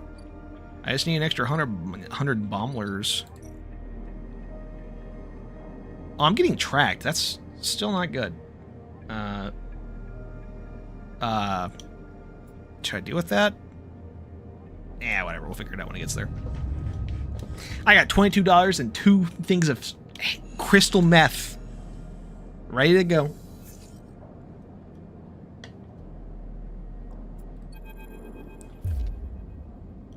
Hold it there, sleeper. Comes from a voice from behind you. Don't run.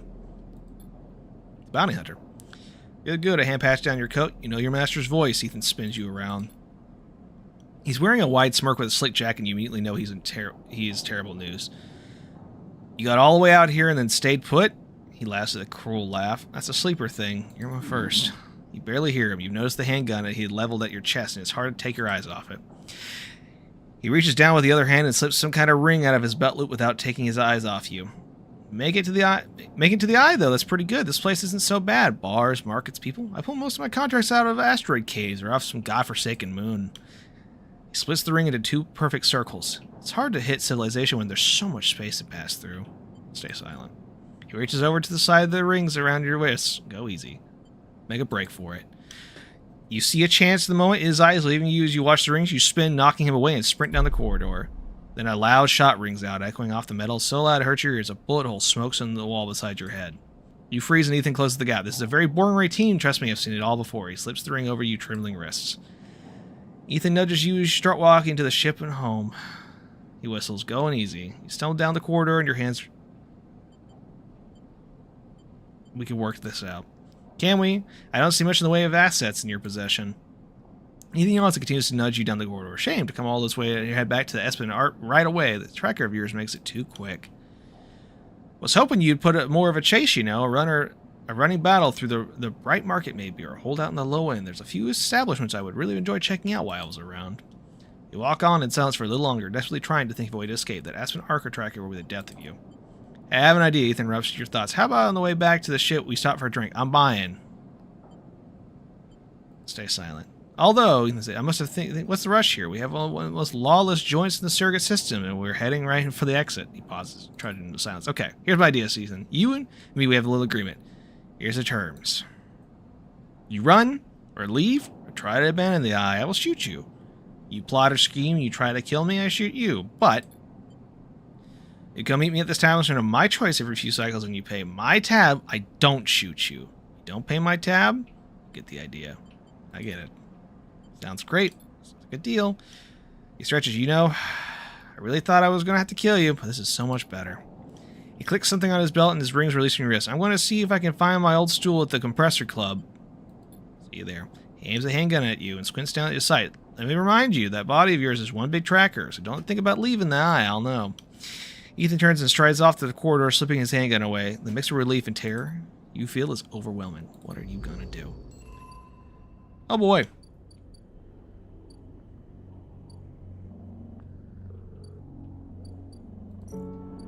How much money do I gotta pay this guy?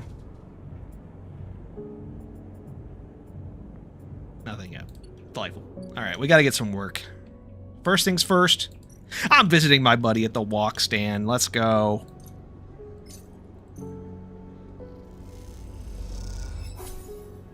That was a 3 energy bonus. I will have to remember that next time. Alright. What do you got for me, Chief? It's a 4 cycle? Fuck me. Okay, I guess we're working shifts at the bar.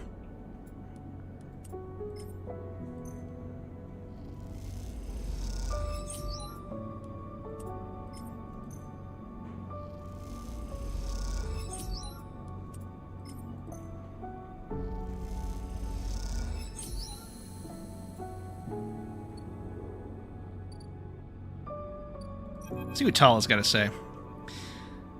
The griot slides from the bottle into the lumpy recycled glass, a pale grassy yellow under the overlook's warm lights. The spacer nods and takes a drink, bringing it up to their face in both hands like an offering bowl. This is good stuff. The stuff Tala says is aged in wooden casks stored in some closed-off part of the old station among corroded wires and some softly looming systems. Though sometimes it's hard to tell if Tala is joking. Either way, you look like you like pouring the stuff, I guess, on your fingers, and you rub them together. You could smell the mossy drink cut through the with aniseed, mushrooms, wood, and the alcohol evaporates. You like those who order it too. The aged grill is kept beneath the bar, open to order only by those who know it's there. Like the quieter spacer sitting in the bar right now. Busy yourself. You pull a rag from your overalls and wipe down the bar. The grill smells lifting, then disappearing in the stale station air. The overlook is quiet. The cycle of salvagers busy offloading. The regulars are likely at the Ort Exchange or quietly queuing for work at the Haven Yard shipyards. Haven Age. You're in the right mood for a quiet shift. Some cycles drag along and the overlook empty and claustrophobic, but this one has caught you just right. In a moment, some kind of calm has descended as you tinker away at the bar, lining up bottles as your thoughts expand to fill the space. Suddenly, you hear a heavy clunking at the door. It creaks open and a huge cylindrical metal tube tumbles through, slamming into the floor. Shit. Tala breezes from behind it, a whirl of hair and bright eyes. Shit. Tala? Sleeper! She ducks behind the bar and comes over. Can you help me with this? There's a huge metal tank. I'm coming. You come around the bar and get to one side of the tank. Okay, Tala, on my count. 1, 2, 3. You both heave the tank up to standing. Somehow you hold it and struggles to keep it stays. I say, Tala, in the back. A voice comes in from the back. Somehow you manage to lug the huge thing into the back room where you place it in one of the corners, dwarfing the rest of the contents of the cramped space. All you do is hear a crunch. You stand back and look at the expired rations oozing out from under the tank. Oh, shit. Tala looks at you apologetically. I know you like those. It's okay. You push those crushed rations to one side and the other end. Tala looks exhausted and rubs her shoulders. Francis, I swear.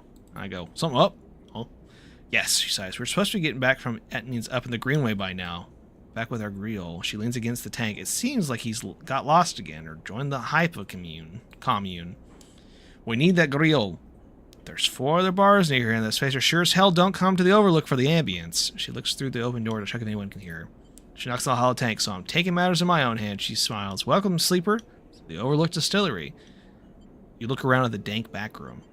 You could use some work. She picks up the paint flaking from the metal walls. Well, I might need some help, though. She shrugs. You up for it? She knocks the tanks over. It could be fun. Happy to help. Okay, she grabs you from the shoulder. I'm excited. She turns around and looks at the tank. I reckon we chop this thing in half. One half in fermentation, the other half in distill, and we use it to gather the ingredients. She turns back and looks at you. You look more like a chopper than a gatherer, she smiles. So how about you build the still and tubes while I work on the rest? Oh, wait, Sleeper, I have an idea. Tal is grinning now and is making you nervous. To make up for the rations, how about we put a kitchen in here, too? Will it fit? We'll make it work. She turns back to the tank. This is going to be great, she says to herself. You look at a dented tank in the bare room, at least she has a vision. Tal nudges you on from the back room and closes the door. As you go back to the bar, you hear the banging and thumping again. The spacer finishes up their drink and nods in the direction as you leave. You can't quite tell if the gesture is sympathetic or good luck. So much for a quiet shift. That's right. That's right. I'm building the still. I got a job. She ain't gotta feed me no more. I gotta spend all my money at the stupid other place. I got a 3-er. I believe my brother in Christ wants... Yeah, he wants Solheim stuff.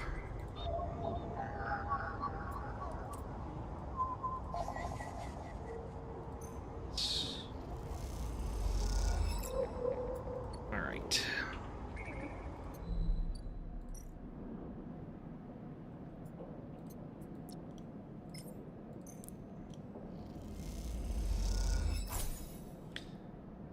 One more. We'll be out of this fucking dump.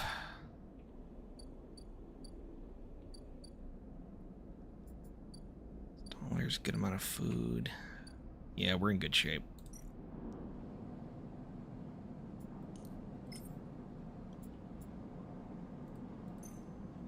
Shooting up. We end the cycle. That'll give us an extra die. That's like 5 actions a day. That's pretty good. All right.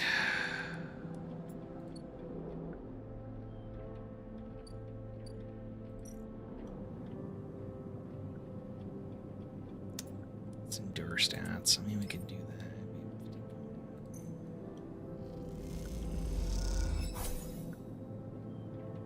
I mean, money's always nice. For now, let's leave and see if we can get another Solheim node.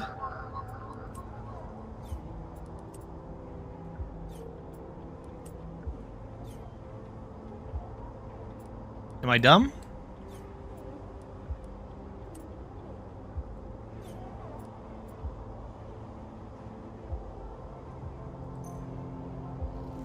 Oh, did I just forget to extract this the last time I was in here? Oops.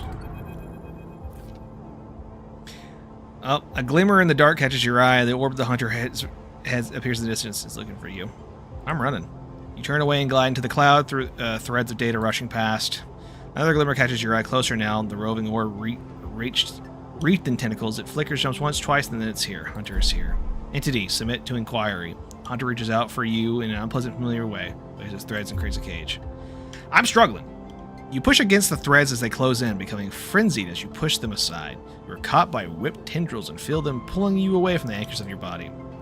You push through, clearing the threads. Entity, hold for processing. Comes the screams from behind, but you are already gliding away, back to your anchor, your body. You awake, dizzy, disoriented, but safe.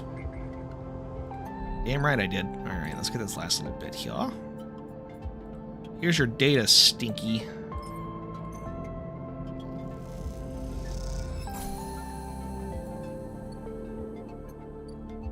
Alright, Fong. Get my throat ready for another round of reading.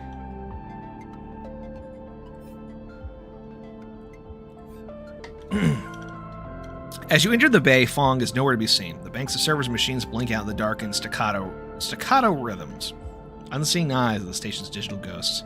Shitheads! Fong's voice echoes from behind the stack, followed by the hammer of the fist of the metal casing. The snaky shitheads.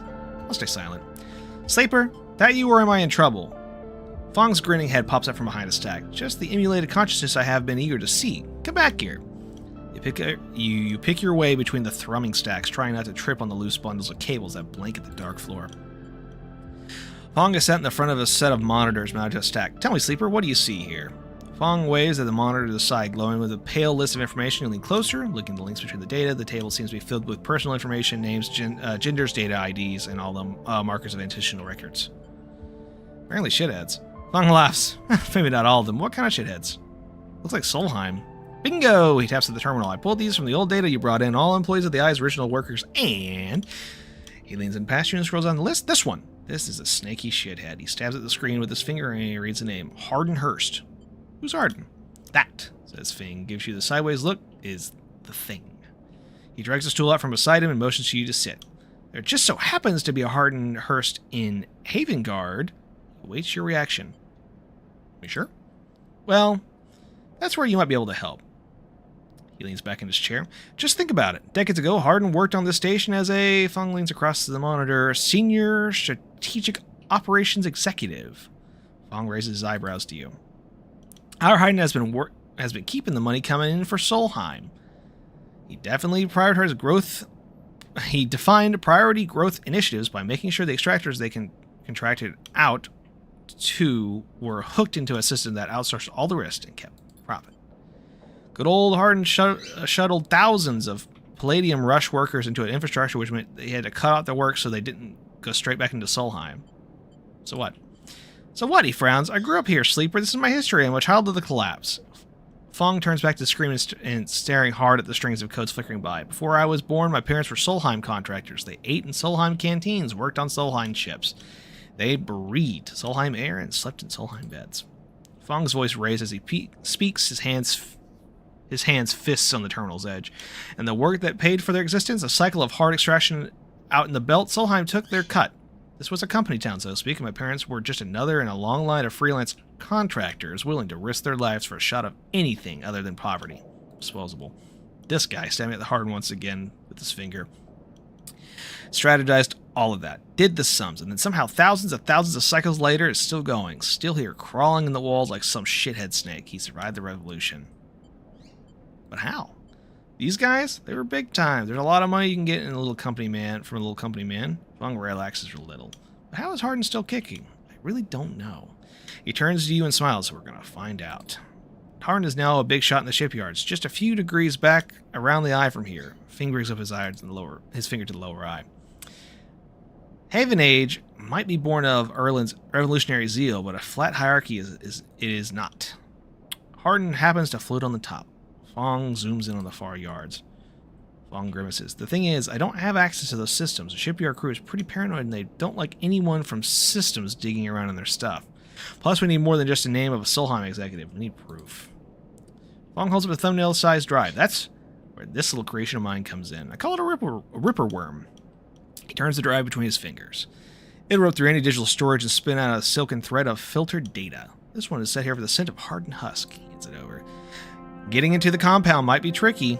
Fong puts a hand on your shoulder, but you, however, have a particular knack for remote access.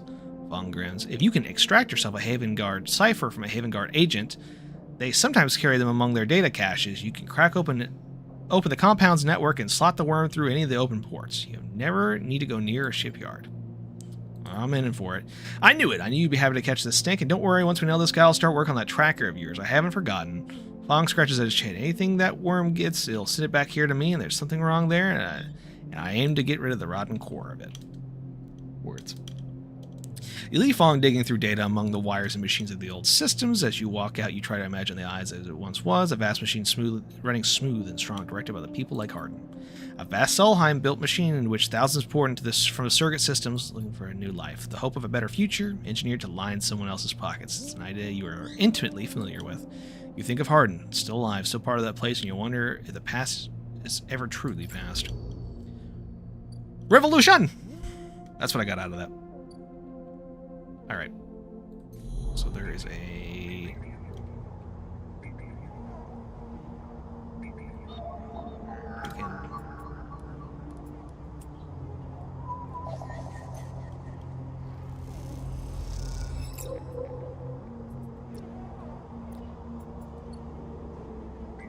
I guess we're just going to be cracking data today, huh? Cracking data. Some gang enforces implants are chirping out comm signals. Time to see what they're talking about. We bypass them. We extract them. Give me that data.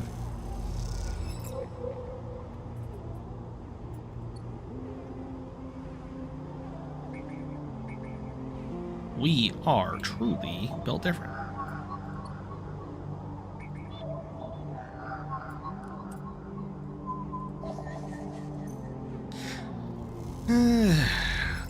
Nice. we are stacked. We have so much stuff. And yet, I feel so poor. What do we owe this shithead?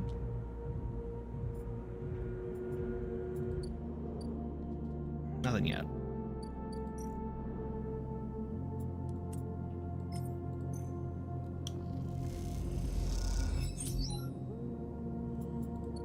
We'll use the money.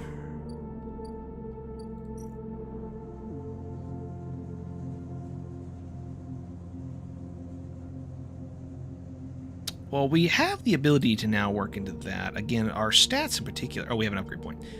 I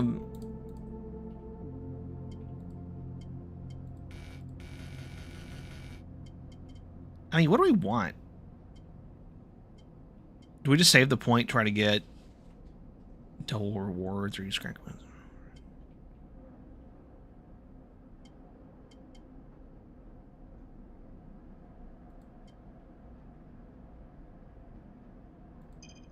Yeah. I think just being able to know what's going on would be nice. In the cycle, baby. Another day, another dollar.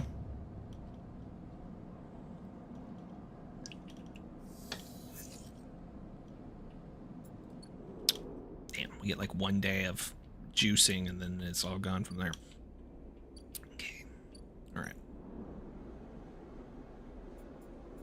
A little treat.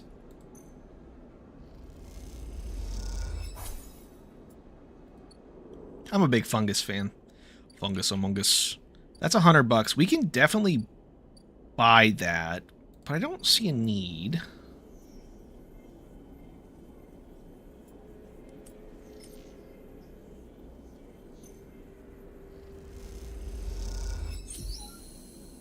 I've become a trusted trader.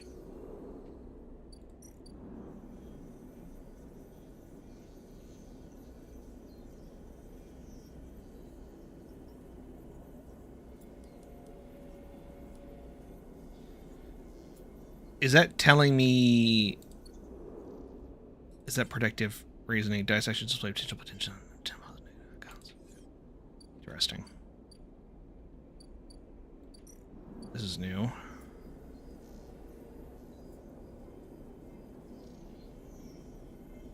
Okay. So we need to build the ship mind. We don't have any materials for that, which is a problem. Let's help with getting the bar up and going.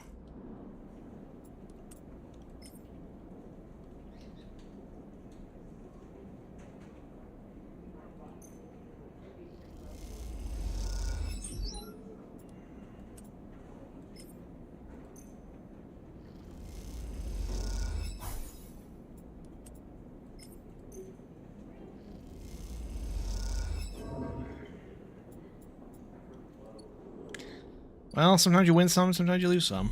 I still don't know what these keys are doing for me.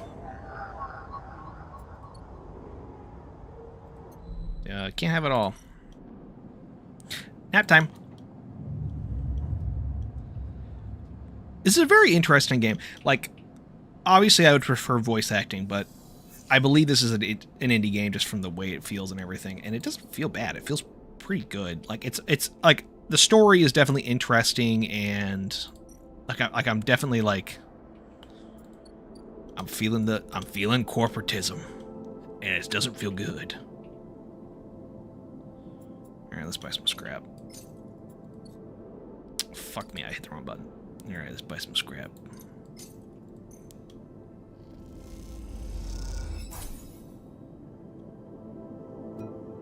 Got plus my scrap allowance. Yippee.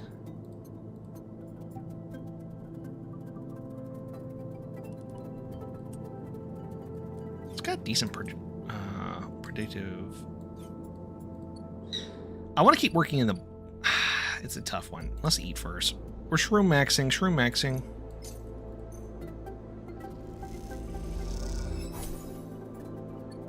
Alright.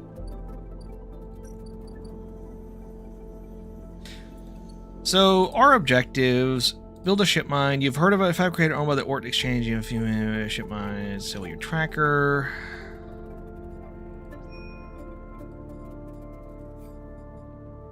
really need to get this tracker off my ass. That's the hard part.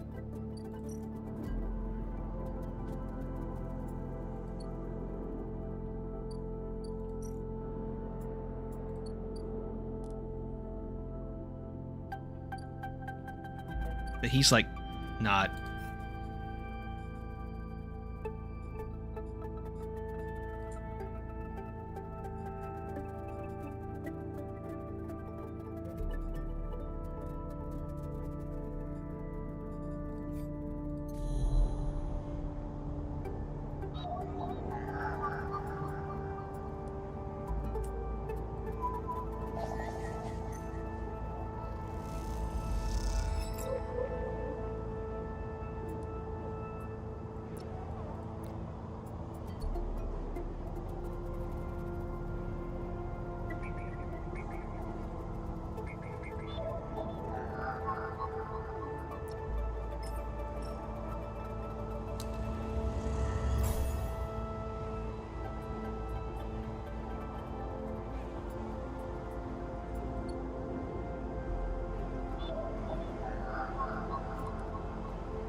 I'm good with interfaces, so this is actually working out quite well. Okay, put the worm in.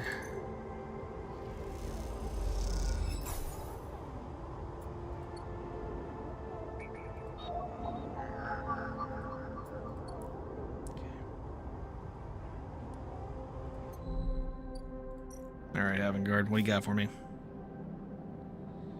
That's okay, it's gonna take a few days. That's delightful. Love to hear that. Big fan of that. I didn't realize, damn, that's like really far back there. I've pretty much hacked everything minus this Yatagawan agent, I guess. I'm a bit of a hacker. Alright, let's work on the... This will hopefully pay off in a couple doublies.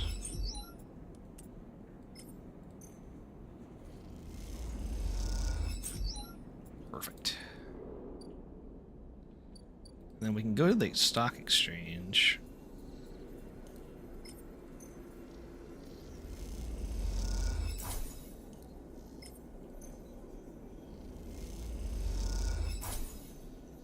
Keep a little money on us.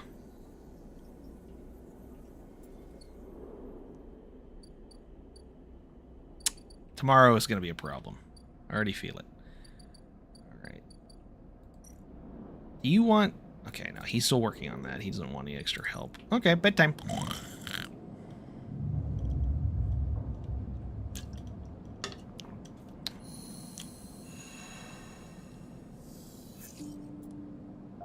Alright, let's go deal with our fucking... Let's go see what a mess of a fucking... Let's go see what this is.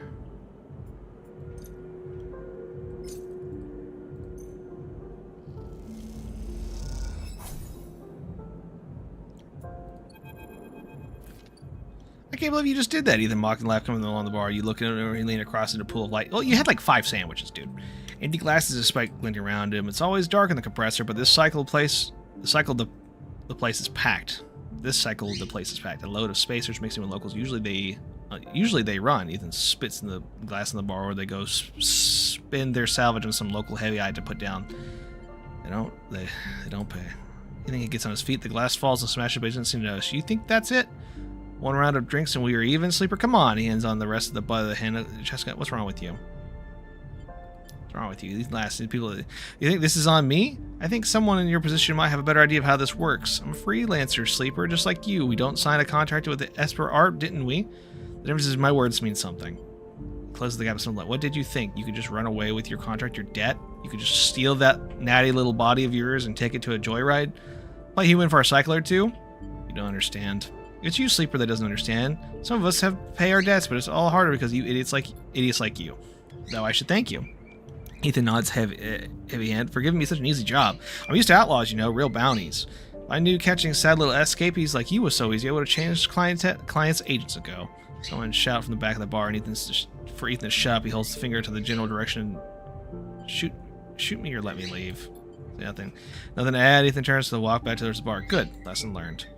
Ethan sits heavily backed down on his stool and searches through his glass for one last thing he left. The thing is, Sleeper, I can find you anywhere. It's actually wild that you haven't figured it out. That body isn't yours and always betray you. No matter what you do, I'll find a glass down content. So please, I'll catch up with you on another drink. He laughs off. You're trying your healing out. You go into the cloister and the compressor. You walk hard and fast down the walkway. Anger drives your foot falls into the metal that runs like hammers. Well, we had to pay that because that guy sucks. I didn't want to do it. Sure. Sunbathe dice actions. Always energy. Recovery. Whatever. Alright. Can we finish the bar today?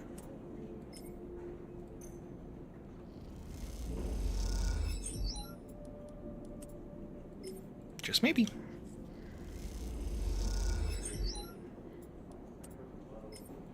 Come on, come on, come on. We got a 75% chance of this going well. Yes. Alright, Tala. What we got? Tala stands back from the newly finished still and tub, hands on hips. Look at this, she grins. The oversized still is all of its glories. She squeezes you around the shoulders. Thank you. House sourced ingredients. I think I've found most of it covered between the food factories in the low end and the farm stacks in the Greenway. However, she pauses, there's an issue. Tell me. Well, Grill, the drink, as you probably guessed, is named after Grill the mushroom. That's what gives it the golden color and earthy taste. The alcohol is infused with the mushroom along with a mix of spices. I mean, you need Grill caps to make Grill, but no one wants to supply us. The distilleries in the Greenway are taking all the stock from the farms out there, so it's hard to get a single cap across Founder's Gap. However, I have an idea. We can grow our own Grill caps here. She gestures an increasingly equipment-filled back room. I'm bringing mushrooms. Tala gives you a pitying look. Where's your vision? Any outside supplier means that they take a cut. Okay, maybe not you, but someone somewhere takes a cut. Tala puts a hand on the still. We made a still. We set all this up. How can we growing mushrooms be? They don't need light. They barely need soil. We can do this. She pauses, or at least we could if we had something to grow. Like spores? Exactly. Suddenly you feel like you've walked into a trap, and you are the perfect person to get me those spores. She nods rapidly. Think about it. You built the still and you're great with plants. You know the eye like the back of your hand. Need I go on? Half that is not true. Don't be so modest. She pats you on your shoulder. Look, I can't leave the bar and the other people picking up shifts. I'm saying it has to be you. Fine. Wonderful. Love it over in the Greenway, I think. All the fresh air, open space.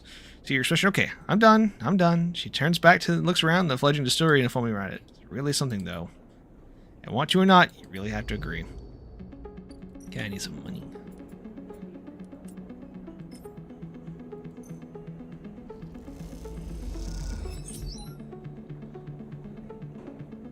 Okay, so I gotta go to the Greenway, which is like the, I don't know, in a direction. He's working on that.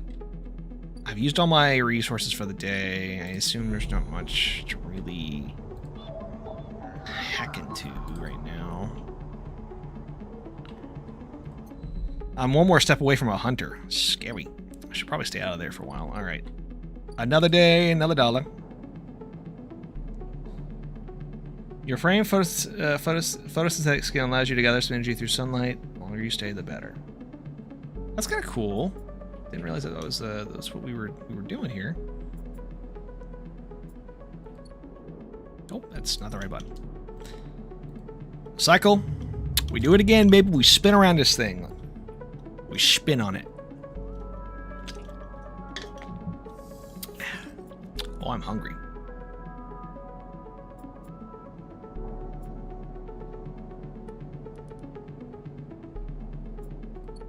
I need a work on you. Here's $15. Feed my stinky ass. Perfect. Emphas. Sleeper! Emphas calls out to you, a booming voice that echoes through the corridor. Tell me a story. He throws a handful of chopped mushrooms in his wok. The fire releases up to meet the oil. I see you cycle in, cycle out, but we never speak. Tell me a story. What kind? Any kind. He pauses to drizzle something from a plastic bottle in the wok. But one of yours. He looks up. Nothing stolen. You pause, the spice is rich in your nostril, and you think about the kind of story you'd like to tell Emphas. You look at Emphas, the listener, and imagine he's heard it all before. Perhaps he would enjoy a strange story, something with a little spice. Tell about your dreams. All the sleepers, you tell Emphas, had dreams. Some were simple memories left over from the emulation process that had become tangled up in their minds and would come out when they slept. It wasn't rare to hear a sleeper in the dorm scream and cry out in the night, but your dreams, those gray, skeletal after images of systems and structure of threads and patterns, weren't like the others. They weren't memories or nightmares, they were reflections of reality. Distorted, yes, but somehow true. You learned back then to keep quiet about them, to let them flow through your mind like water. That was until now, until you arrive in this place. Now your dreams colonize your walking life. They slip behind your eyelids with every blink, and now you understand that they aren't dreams at all, but some process of interfacing, of speaking, of living in another world that flows through this one like smoke through air. Tell about how that you do not know if there is a reason for your dreams. Perhaps your reason is just some side effect or particular quality of the frame you inhabit. Whatever it is a gift, and you hope to make use of it. Ifis finishes cooking and squints a little at you. Sleeper, he smiles. You're quite the storyteller. He eyes you, and you realize that he is trying to gauge how honest you have been in the story. Emphas passes you the meal he has cooked, and you take it gratefully. As you eat, he talks in natural exchange. Thank you, Sleeper. He looks around at the emptying market, but my time is done for today, and I do not want to keep you longer, so I will make a proposal. He gestures at the plastic box of ingredients stacked behind the stall. These are good enough for most, but someone told me a story that made me think a couple cycles ago. They said that across the gap in the Greenway, fresh mushrooms grow. You heard this? I have. And you already know what I'm thinking. Or know what I want to ask. Emphas begins packing up his things. Can you bring me some? I cannot cross the gap, and I'm worried about leaving my things behind, he smiles. I am sure a storyteller like you can grab some. I will prepare them for you, and you wish to tell it. Be the audience of no story. I agree. Good, booms Emphas. Then I will wait for you to bring them. Emphas slides his walk away and straightens up. I will prepare a recipe for them. Then, Sleeper, good luck with your foraging. You turn away and walk back into the main market with the rich taste of Emphas's food still lingering in your mouth. Stories for food. You think a trade that seems something more than fair. Sweet. Okay. No ships are in right now. I don't have anything to trade. I can play the market.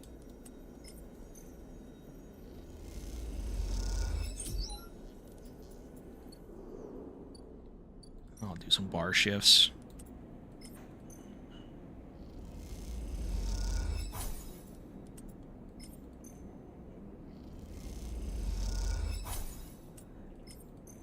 I just need a little more money. And tomorrow he'll have my shit ready for me. We'll go from there.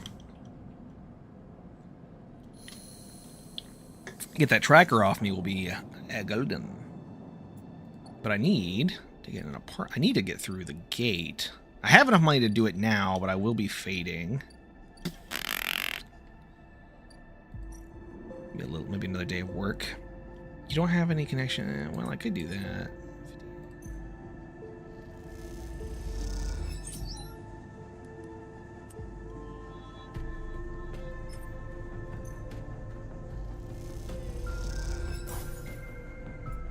Got a little random scrap, never hurt a soul. We'll do one more day.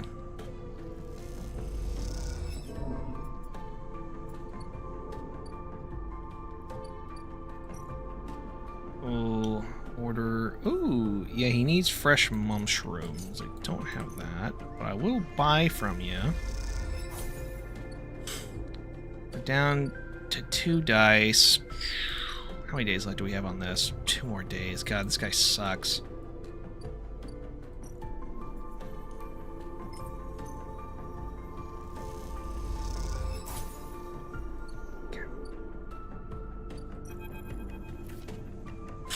As you arrive, Fong comes striding towards you, taking you by surprise. Let's go, Sleeper. He puts a hand on your shoulder and turns you back the way you came. I follow his lead. He steps into the passageway, guiding you downring towards the shipyard. Sorry for the hurry, but we have something of an opportunity. The data you ripped, well done, by the way. He grins. Tells me Hardin is making a rare inspection of the side rail horizon this cycle. It's a perfect rare chance to confront him outside of the compound he hides in. Fong takes a sharp turn onto a dimly lit side passage. Confront him. That's right. It's perfect time. Fong slows and slips into a dark service tunnel where something in the black of watered pipe drips. It's him, Sleeper, the same Hardin Hursk. Our worm ripped out decades of records that mention him by name, entire trails of documentation from the first days of the Solheim collapse until now. He wrote out the whole thing, slipped into the Haven Age when it first broke off from the Union. He paces in the tunnel, a hand rubbing at the back of his head. I need you to understand something about Solheim, Sleeper. I don't know what you know about the collapse, but it wasn't an instant as it sounds. It wasn't like Solheim was here running the station one day and the next Erland's Union took power. Back then, Solheim knew this place was slipping away from them, and as the palladium market collapsed, they tried to keep the contractors here working. The pay got smaller, costs got higher. People like my parents were forced to work non-stop just to keep a berth on the station. The water in their tanks. Solheim squeezed every last worker until the mistakes. The accidents were coming in non-stop, and as the waves of contractors came in desperate to work, Solheim welcomed them, taking bribes instead of checking pilot licenses. The whole time Solheim was folding up, dragging into court cases into the central systems, where the severed limbs of the station could desperately try to take all it could. The riots came across the collision at Dock 2. A young pilot, his MEV overloaded with palladium, miscalculated his trajectory and took out a section of the ring. Hundreds died. Thousands panicked. My parents told me people were terrified and they blamed the fell squarely on Solheim. People like to tell stories about Erland, about how he fought the factions together, spoke to the crowds, turfed out Solheim. Maybe that's true, but my mother, pregnant with me, locked herself in the MEV and welded it into the dock while my father joined the improvised crews trying to seal up the ragged edges of the gap. He never came back. Long pause in the dark. They sealed it up, though, and by the time they did, Solheim was gone, abandoned by everyone of us in the black, apart. Fong finally talks back to you now, his eyes burning. From shits like Harden, shits who held their place, rode it out, and slipped into the new structure like nothing had changed. Standing shoulder to shoulder with those that had exploited at every step. Fong started walking in. That's why I can't let him strut out about the shipyard. This time, I can't speak. This time, his past catches up with him. We should think about this. Feel free, but I'm going now. Fong rejoins the main passageway, which is now wide and glass-roofed. Through the ceiling, you can see ships in mid-construction, their flanks lit by the flashes of plasma torches. The entrance to the shipyard is ahead. Let's go. Fong grins. Let's show this shithead some consequences. He strides into the shipyard entrance and pushes through the doors. A web of corridors lead through the complex. Snatches of the construction bays always appeared through windows. Ships are suspended like whale corpses. Skeletal. Imposing. Fong seems to know exactly where he is going, and before long you cross into a huge dry dock locked into one side of the sidereal horizon. A network of platforms and scaffolding cling to the ship's hull, filled with workers and equipment. The sound is stretched out by the vast space so that the welding, cutting, and sealing seems to come from everywhere at once. Both you and Fong spot them at the same time, a group walking slowly across a gantry, and at the front, two men, one gesturing towards the ship and one the other. Stick-thin, clean-dressed, shockingly gray hair. The shock of gray hair. Arden. You and Fong say his name in unison, and Fong sets up the staircase to the gantry, you following behind. As you come to the same level, the group is passing closer. The foreman gestures to the work being done throughout the dock, and Harden nodding along. Harden Hurst, Fong shouts across the noise, taking you by surprise. His voice bounces and comes back in a rippling echo. The figure turns. Yes. Give him like the shittiest. Yes. Harden asks questioningly, raising an eyebrow. He glances at you and Fong, and you see his glaze linger on your body, unsure why a sleeper might be in this place. You are a traitor, Harden, a Solheim executive who tried to hide here amongst its victims. Fong's voice is strong, steady. You stand for everything the Eye was rebuilt in the shadow of, against everything Erland stood for, and everything Haven Age stands for. You have no place in the station. For a moment, stillness descends on the group as everyone held the place by the rattle of the construction. Harden laughs. Well, good to meet you, too. He glances around at those around him. Some are smiling, others nervous. You're from the systems branch, are you not? Asking Harden, inspecting Fong's clothing. Fong turns around to the foreman. You need to call your security. This man is a corporate agent. The foreman glances between Fong and Harden, and his hands drumming by his sides. Harden leans towards him and says something inaudible. The foreman nods. I'll stay silent for now. Fong holds up a stick of memory. You guessed right. I am systems, and I have records that link you directly to Solheim right here. He turns to the foreman again. So once again, I'm asking you to take this man to the custody of the shipyard. The foreman remains still. Harden's voice is calm, measured. If you have such data, why hasn't it been submitted to a members' meeting for proper review? He shakes his head. I have nothing to hide, unlike a man who does not announce his name, who enters my shipyard with corporate property in tow and tries to turn my own men against me.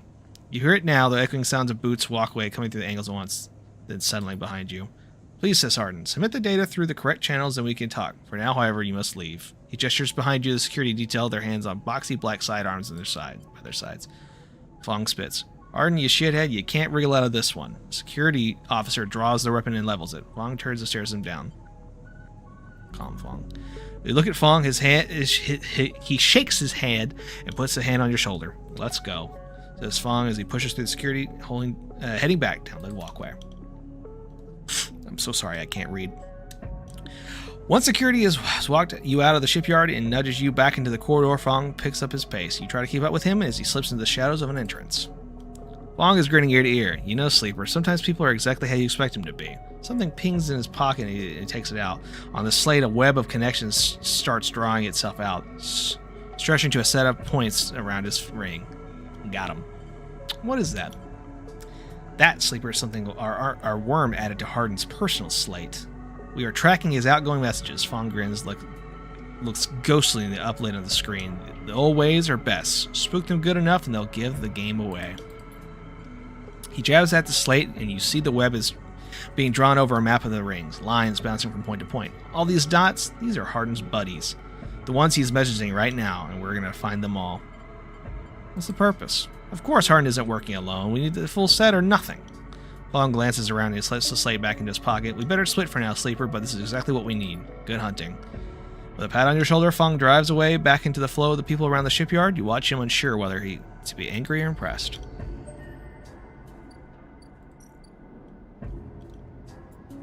We have 4 days to wait on that. So, in the meantime... bedtime.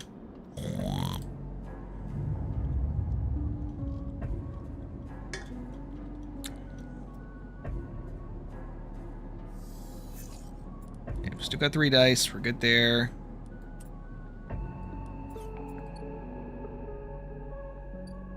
Okay, we got another day on that. We're good there. We don't have a guarantee in the stock, so I don't want to fuck with that.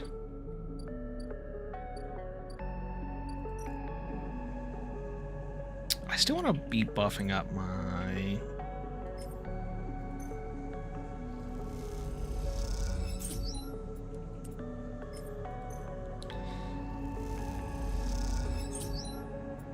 Alright. It's all in the 50-50, baby. Only 5 cry... What? Awesome. We just unlocked some good shit. But first, let's just go quickly sell this, make a little money.